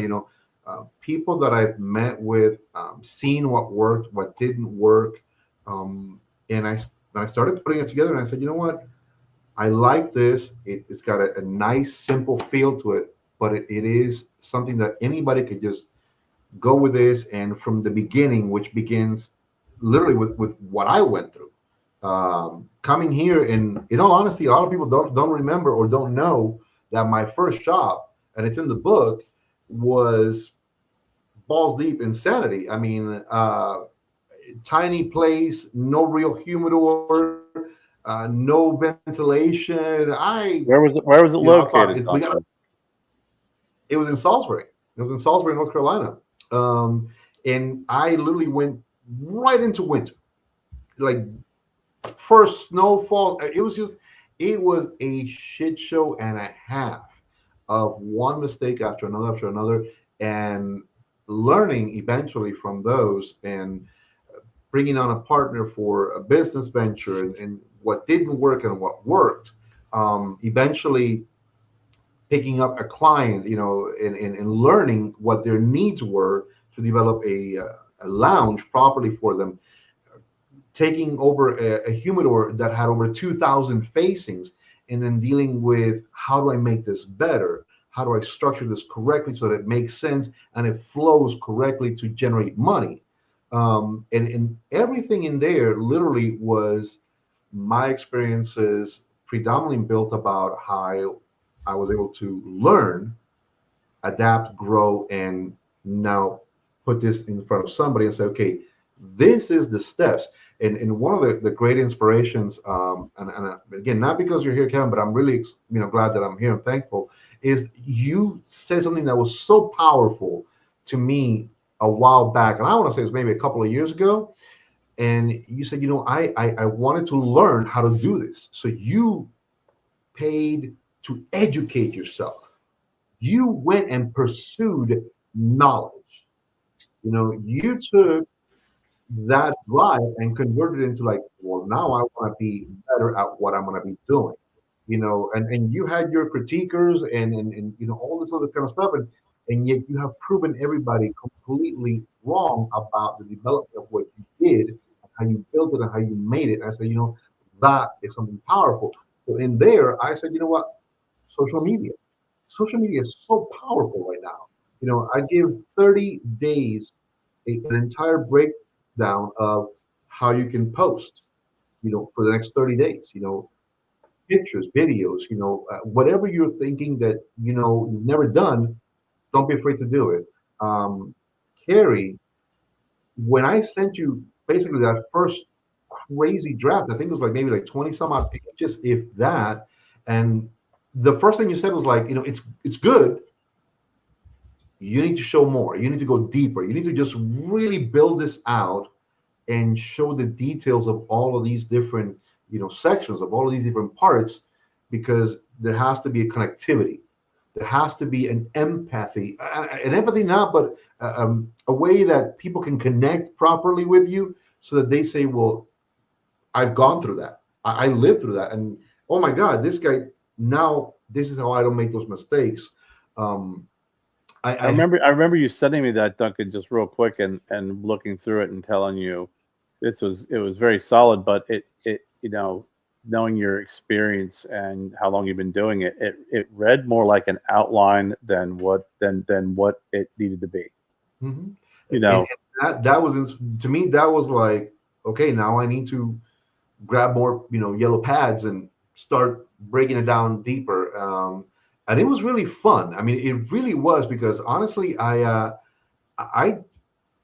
it's not that I doubted myself. It's just that I didn't think that I would get it. And it's funny, because when I went to, put it on Amazon, in my mind, I never thought about it. There's a format for it and all this stuff. And then it kicked it back to me and said, no, you got to redo it all in this particular format. I'm like, oh, son of a gun, dude.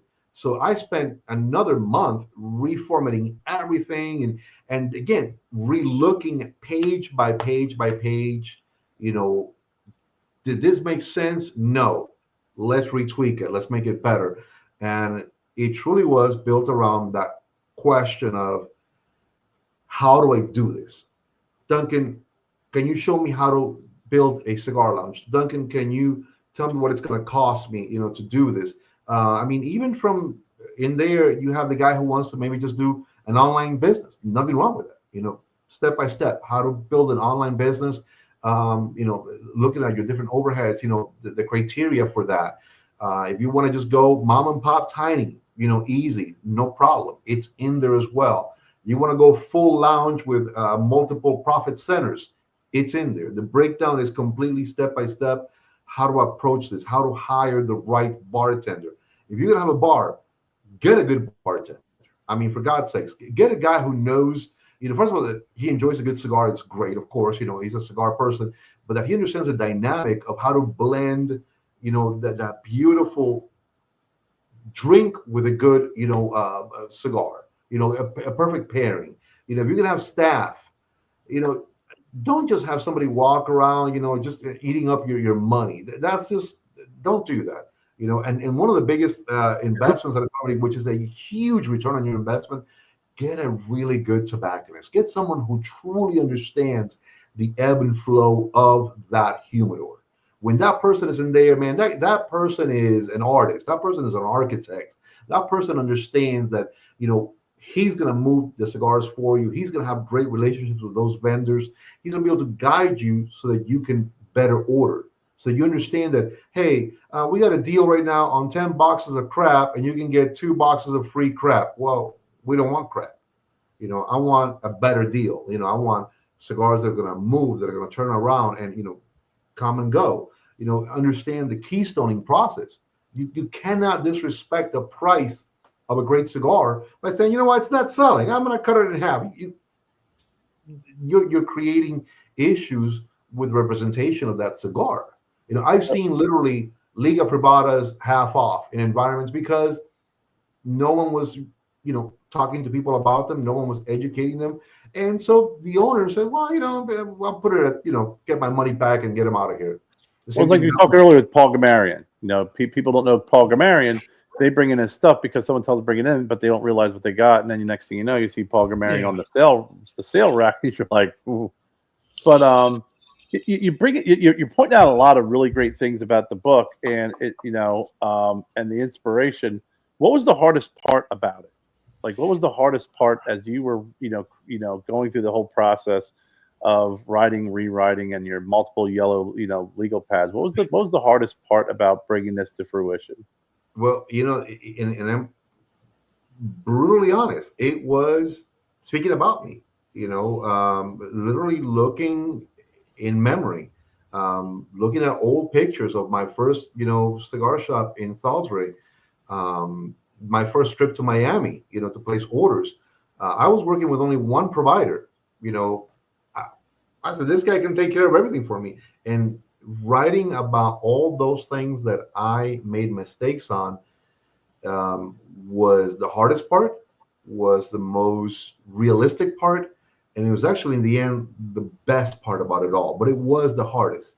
I always thought, well, like you said, I can put together maybe a guide, maybe a step by step, and blah blah blah, and that'll be that. But it was not connecting.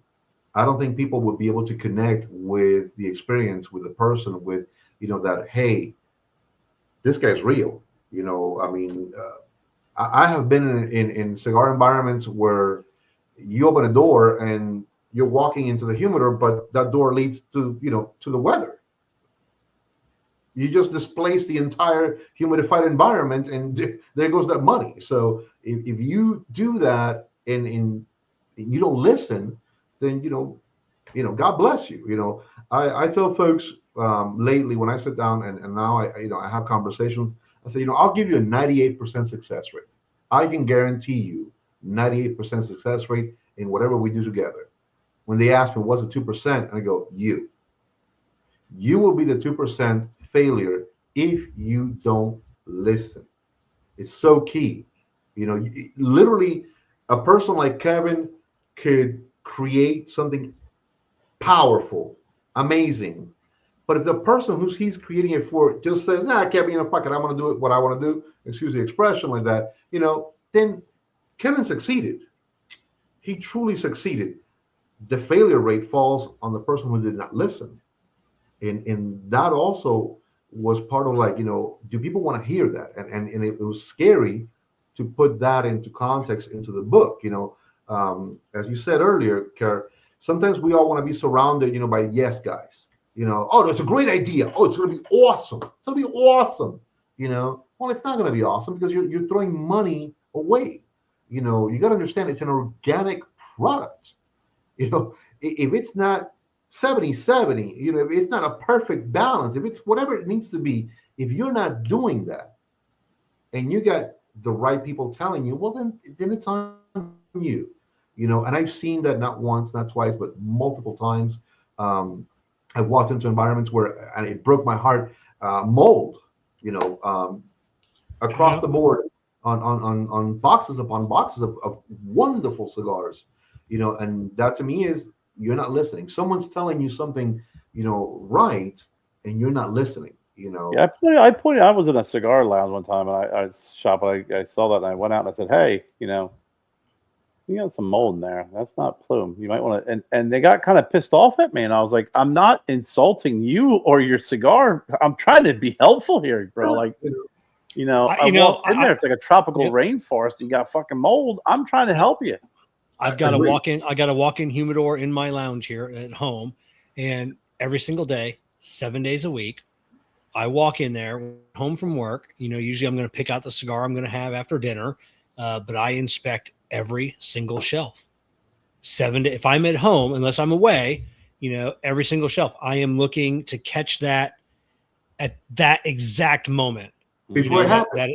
Before it happens. And I had one indication once where, I went to refill my humidifier and I turned it the wrong way and it was blowing towards a box of cigars and the box got soaked, a whole box, like 100% humidity. But I caught it right away, caught it the next day. I filled it up one night, came home, caught it. I was able to salvage everything. But how many lounges have we all been in to where you just wonder, like when a whole box is covered, it's like, how long? This didn't happen overnight. No, like this takes. It didn't sneak up on you.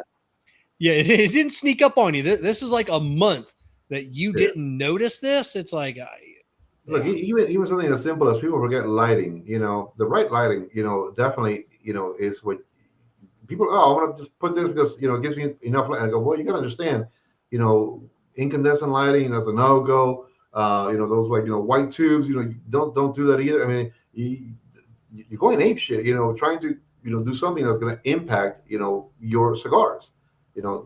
There's a way and there's a way. You can buy the most state-of-the-art humidification system, and if you're not on top of it, if you're not caring about it, if you're not doing what you need to do, again, you're going to get impacted, and that's money out of your pocket. What I would say is not a negative, but I love entertainment. I love going to a place, and if I see a guy playing a piano man, I am transported. I'm there. Do I think every cigar lounge, and I'm going to use the word lounge, needs that? No, it doesn't. I'm okay too with, maybe some piped in great jazz, ambient music where we can talk, and that works too. If you want to have an event, absolutely. Let's, you get your events done. Communicate really well with your, with your tobacconist. Communicate with the rep. See how you can build a fantastic event. Maybe not do one every week, once a month. I think is fantastic. I look at things. Is it a necessity or do you want it? If you want to have whatever chicks walking around half naked and three trombone players, great, have at it. And but it's a necessity. Your necessity or is it going to bring in business, right? If you're gonna put out money, is it bringing in money, or are you doing it just to entertain yourself? There's an analysis for every square foot that needs to make money. I literally put it in there. I go, if you're looking at the size of your environment and each of those areas and every sitting area and every bar area and every humidor, if that's not generating some form of money, you need to reassess that area. You need to really see how you can engage that properly to make it generate money. Mm-hmm. That's it. So many lounge owners just think if you build it, they will come. Oh, hey, this town is lacking this. We hear it all the time. It's like, oh, this town only has like one cigar lounge or two, or I got to drive an hour. And so I'm like, oh, I'll just build a cigar lounge. And then they just wonder why it fails. Yeah, you can't just have that mentality. If you build it, they will come. We had we used to, the lounge I was telling you about earlier. It was a small lounge, but at least once a month it was or if not every couple weeks, it was always a potluck night, and it was always bring your favorite chili cook-offs or your favorite desserts. We had a cookie contest that everybody baked, and it was always different things. You got to keep your clientele engaged. Your customers are going to be your biggest supporters, and they're also going to be your biggest promoters, on social media, around town. If you got to engage your clientele, and you got to keep them coming back. Yeah. There's a wonderful place that I've been going to lately in Winston-Salem, and I saw them grow from first day open doors in a small little environment, that was just this quaint old vintage looking house, which is amazing, really nice. And they built it in 5 years to hey, the customers ran the place, man. They were just like, hey, we got you, and the ebb and flow was correct. The right brands were in there. There was a trust that was solid. They built something that was really ready to transition. So when they transitioned to a much larger location, they did it right. I mean, I walked the new location. It was just concrete, man. It was just nothing. And as they were describing each section to me, I could see it. I was like, wow, this is going to be great. So when I went back, actually, after almost 2 years after they had opened in this new location, I sat with them and I go, you know what? You guys, this is it. It's like, I remember detail for detail what you were describing you wanted to do here, and you built it. They transferred, the customer base followed them. The bars on point, the humidor, the POS system. I mean, just everything that they had described they were going to do, they sat down and they did it the right way. They truly looked at, how do we make money everywhere? Their outside area is awesome. They're in a hub right now that is developing. It's insane, man. Right off the expressway. I love this joint. I can't speak boldly enough about it or more about it. Really, really a great spot. In all honesty, it's about a 45-minute drive for me. But every time I go now, it's like, it's worth it. It's just worth it. I do business there. I enjoy going in there, meeting my clients there, and just hey, let's have a drink, let's have a great cigar. And we spend such great time because the space also created that organically and naturally, and that's, in my opinion, how you listen.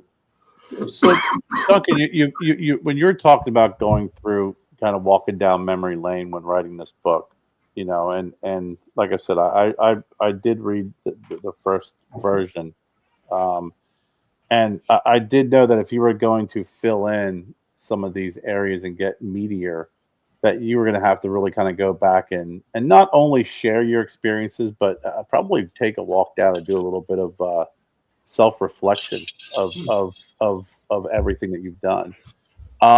When you went back that far, and you're going back to Havana Nights, right? That was the name of your first one, right? Was it hard? And like, was there at any moment you got kind of stuck on or paused on maybe doing some reflection? It seems like the product of everything was that it was very healing, and you're in a better spot now. But was there a time where you kind of got stuck and maybe asked yourself, I don't want to put myself through this, because even though I'm passionate about this book, it's just too painful. Well, it was transitional also. I mean, I had left Miami. I some people know this, some people don't. I mean, I did interior design for 15 years in Miami, and as far as I was concerned, I was a cigar smoker, but I did interior design, and that was that. Left Miami, my son. So there was a lot of leaving when I transitioned up here, and remembering that part, that transitioning to 800 miles away, trying to rebuild a home, the family, everything. I was still at the time with my first partner, and there was a lot of looking into these moments in which I was like, man, I didn't even think I was ever gonna, survive, some of those days, to be honest with you.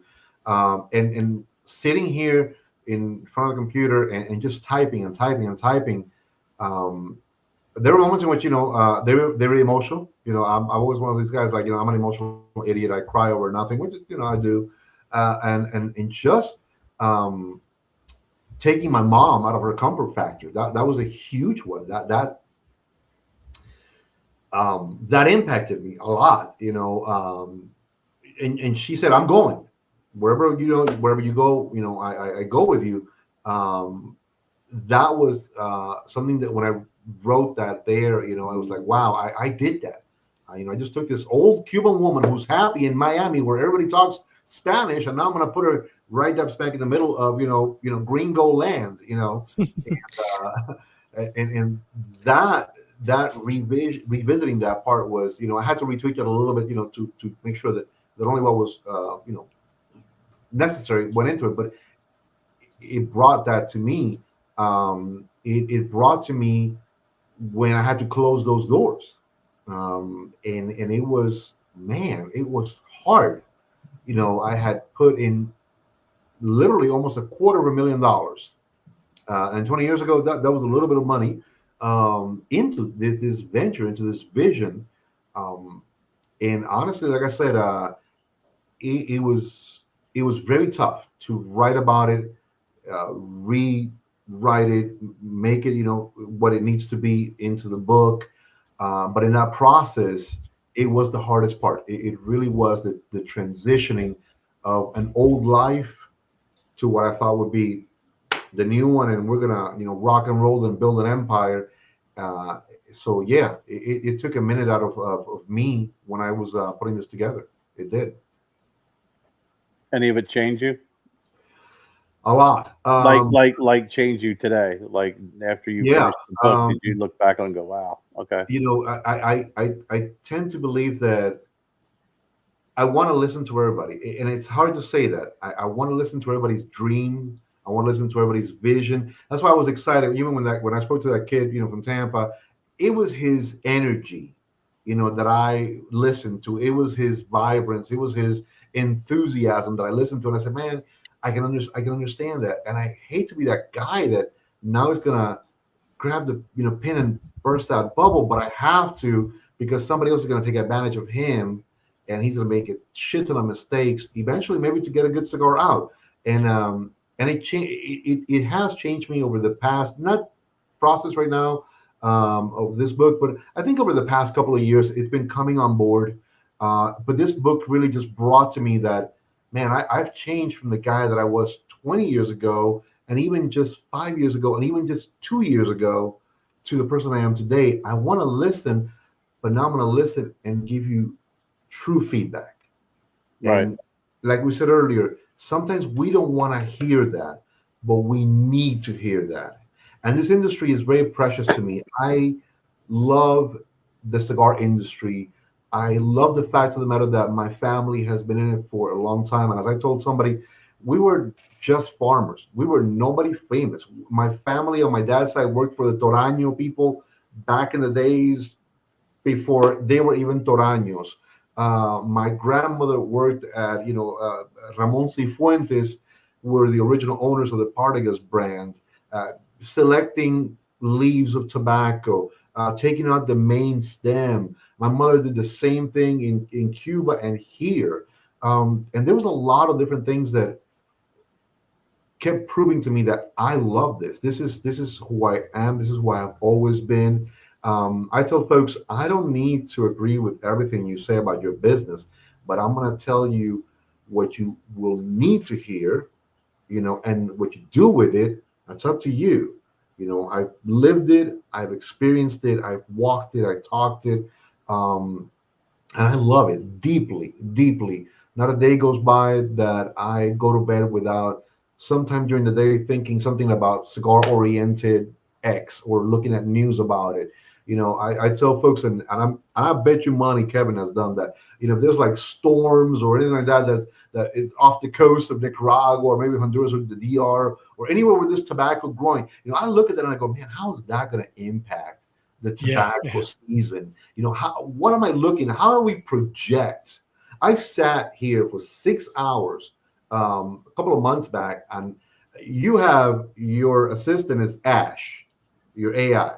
Yeah. Mine is called Asha, which is an African name. And, Okay.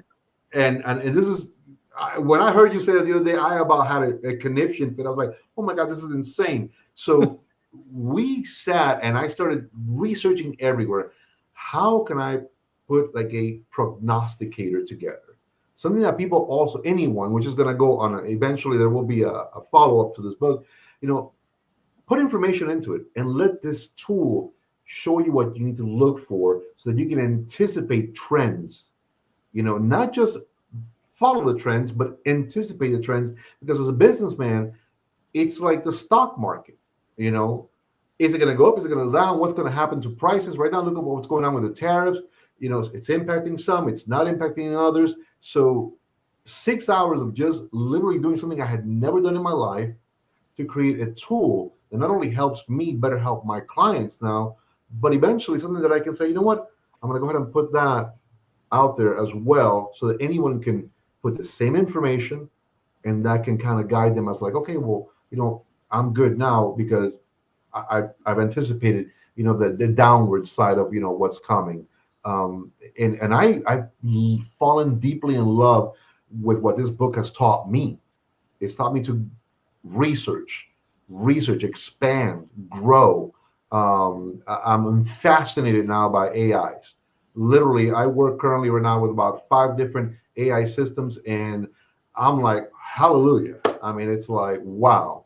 I'm 10 hours away at work, but I set up models to begin working and do research for me. So by the time I get home, a bunch of stuff is already ready for me. I'm waiting that I can dive into and see, can I use it? Do I need to? Will it work? Not, boom, discard it, So it's one of the biggest takeaways for me from the book, the ability to relearn again, to re-educate myself.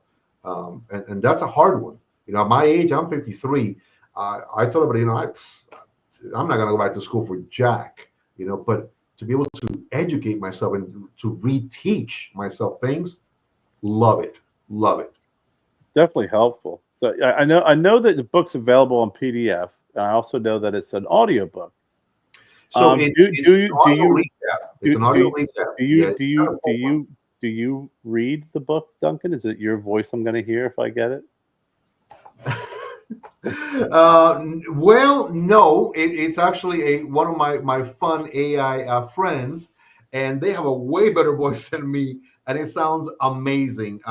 You asked for an accent for the authenticity, so that you're at I least went for a reflective. Morgan Freeman accent on one of the people. That's that. I'll tell you, it's you should listen. I would have done it for a hell of a lot. I would have done it for free. The Cigar Business Blueprint by Duncan Ramon. But the website is launched, which is something I've never done before. I built a website landing page. Very happy about that. So someone told me, why do a link tree when you can just create your own website with a landing page and all the links will be there. It's fun and people will be more be more interactive. So I took that to heart. So it's the same thing. www.cigarbusinessblueprint.com. All of them are there. Everything is there. You can click on it. Very easy to navigate, and it's amazing. It's really, really good. Kevin will tell you why you should have a link tree. Tell him, Kev. Tell me, Kev. Well, I mean, I've got 17 links for different companies. He's got a book. That's why. Yeah. If you got a website, there's no reason to have a link tree as long as you have a website. That's why it's Kevin, because he'll tell you if because we've had a lot of folks on the show, and it's kind of funny when you talk about just being honest and not having an echo chamber. Kevin always starts. He's like, "Hey, you got great cigars, but you don't have a website. You don't have a social media presence, or your website's kind of confusing." And who did you talk to one time? You're like, you don't have a Twitter account? What's wrong? Oh yeah, that was it was the guys from Single Barrel Cigar Company. Yeah, they didn't have a Twitter, and then at that time we had 300 people on Twitter watching the show. Wow, and I'm like, that's awesome. I mean, there's 300 people that can't find you guys. Yeah, I have no way of linking you. So the next morning they had Twitter. Well, I've been learning about what works and what doesn't, and honestly, like I said, Instagram has been really, really great for me. I love it. Facebook has been really good. TikTok, I started putting stuff into it. Twitter will be the next one. I'm trying to make sure that everything is brand centric, so it's all one cohesive message, which I've had to retweak a few, make some brand new ones. Again, learn, but the feedback is I'm on the right path for that. People want to be able to find everything cohesively and in one location. So, for example, I will be doing a Twitter account this week, and I'm very excited about that. And the good thing is that I have already some material that I can just immediately upload as well. So I'm happy about that. But I don't know. I mean, I think 4 social media pages. I think that might be my top right there. Instagram, Facebook, TikTok, and Twitter. I don't know if I have the brain power for anything else beyond that. Maybe YouTube. Well, it's not. You don't have to use any of them. You don't have to use any of them. You have to have them all. YouTube, Twitter, LinkedIn, Instagram, Facebook, TikTok. If you're starting a business, you need to secure all of those platforms with a cohesive name. You may I talk at least once a week. I'm reaching out to some brand owner. Why don't you have Twitter? 3 times in the last couple of days, I haven't posted a cigar that I was smoking on Twitter because I don't have a way of tagging that manufacturer. So I tell the manufacturers, you don't ever have to use Twitter, ever. But when I, who have thousands of followers, smoke your cigar, and I have the ability to tag you, and then people are like, oh, hey, that's an interesting cigar. Let me click on that tag. Even if you don't have traffic. I'm posting for you. Yeah, even if you don't have any content, you know what's at the top of your Twitter? Your website. Yeah. Because I'm not going to go to your website, copy and paste the link, and then post my picture on Twitter, sending people to your website. I don't think so. I just want to blah blah blah, and then take it from there. So it's just you got to have all of them, even if you don't use it, because at least all of them will have a link back to your website. And if people, can find you. That's a great point, because that's one of the things that I learned as well, that it has to be a cohesive brand across the board.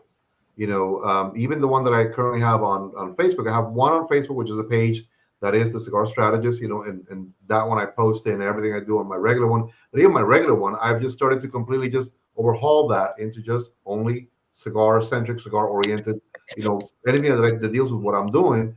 The Instagram, the same thing. The TikTok, the same thing. So, God willing, Friday, when it's my day off, it's me sitting in here and saying, okay, overhaul the Twitter that I have, make it nice if I can. If not, do a brand new one.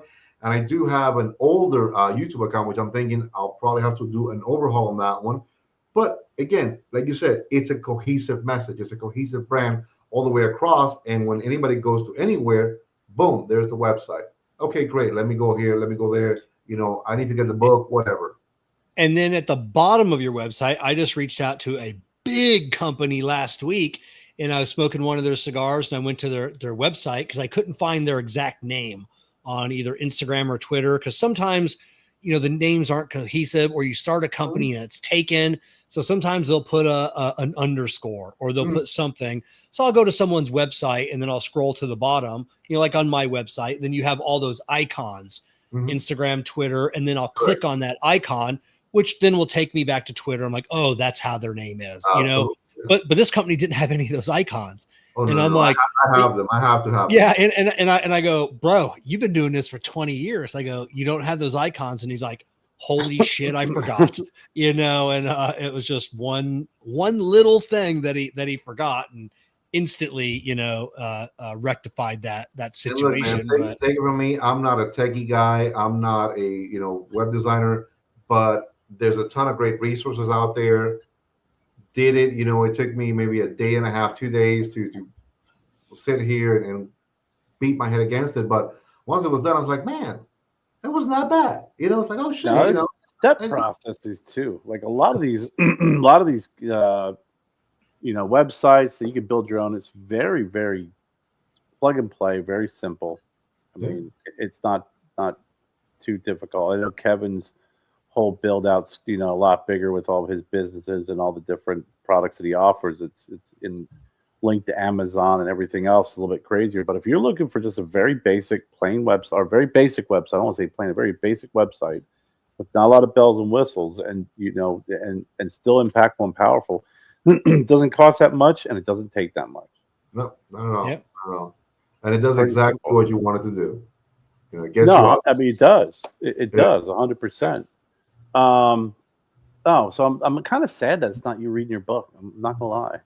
Man, just saying. Yeah, well, like I said, it's Morgan Freeman and Arnold Schwarzenegger. They're both having a tete-a-tete over the book. Get into the humidor now. So, where can they find this book, Duncan? Nice and easy. www.cigarbusinessblueprint.com. Just like that. You go there, and like Kevin says, I got the icons. You can look at the buttons, and the buttons will tell you Amazon. You can go click on it. It takes you directly to purchase the book. Gumroad is a great resource that you can get the PDF. Plus, there's also a 30-minute one-on-one that's right there for you. Once you do that, we have a conversation. And then the third one is, I think it's a 35-minute audio recap of what the book is all about. So it's generated to create, a little bit of interest and say, I want to know more. But those three are the products that are currently out. On Amazon, the book is $34.99. On Gumroad is $69. Again, plus time with me as well. So. And you can definitely tell that Duncan is not a tech guy because he keeps saying www. I don't want I was letting him slide on like that. I know I'm the old guy, man. Hey, listen, I was around. You're going to want to go to HTTPS. Yeah. // Every time you say www, I'm sitting there going, that's like nailed on a chalkboard to Kevin right now. I guarantee he's going to say something. Listen, my AI laughs at me sometimes. He doesn't say you're an idiot because I don't think they're trained to yet. Not yet. Give it time, Duncan. Give it time. That AI will be like, Duncan, Ramona, somebody. What do you think? Yeah. What's your social media platform now? Not the platform, but what's your social media name? Is it the Cigar? The Cigar Strategist. Cigar Strategist. Or Cigar Lounge Strategist. Nice. See, now you got me thinking, man, which one did I don't even know, man. I'm so crazy. But it's the same one that I use for Cigar Lounge Strategist. You can find that at www.cigarlounge Yeah. How many W's is there? Yeah. Only three. Only three there, Duncan. It's always been three. I'm horrible at that. Honestly, you know what? It's funny. I thought about putting that underneath the name. I said, no, that's tacky. Who does that? But Yeah. you know, Why spell WW? Kevin, do you have any book questions for Duncan? No, I know it's difficult to write a book. I wrote a kid's book and it took me 6 months, so it's difficult, especially you talk about the formatting, you talk about everything else, and it's a lot that goes into a book. So yeah, that's my and mine was just a kid's book. I had graphics and illustrations, and it's I'm just saying. I know I wasn't mentioned in Duncan's, and Kerr is not one of the raccoons in the book either. I'm just still saying. I'm friends with so many people. Everybody says, "Oh, you're such a good guy. You helped out. You inspire. You influence." Yet I can't even make I can't even be a porcupine. I mean, there's mean raccoons. There's nice. There's a bird. Look, there's a bird. That could be Kerr. Kerr the cockatoo. No, I started the follow up to that book before that one was even done. That book took so much out of me. It's been like 2 years, and I haven't finished the other book yet. Let's see if we can see that at the bottom. At the bottom. The bottom. There you see go. That? Thank you very much, that's Kevin. Kevin, learn from that. Right there. That's my big brother. Listen, I could have been one of these animals. So, yeah. I could have been from behind. I could have been a squirrel. I could have been a giraffe. Yeah. I could have been a little bit of a heavier kangaroo. What the hell is a kangaroo doing in the forest, Kevin? I know it was. There's a lot of animals that did not belong in that forest. I'm gonna tell you. Look at this now. There's a giraffe in the forest right next to that. The kangaroo and the raccoon are natural enemies. It's an all-inclusive forest. Everybody's in there. Yeah, that's it. I don't judge. Yeah, Don't judge. I don't judge. My Listen, forest is open to everyone. So, unlike these damn religions, it all comes back to religion. Yeah, that's freaking hilarious. Well, that's great, man. Congratulations on this, Duncan. I know you've been, I know you're excited about it. When you started this journey, we chatted about it, and it's nice to see the finished product. And it's also great to hear that you're going to move on maybe to another volume. Yeah, that's already that's all I can say right now. Yeah.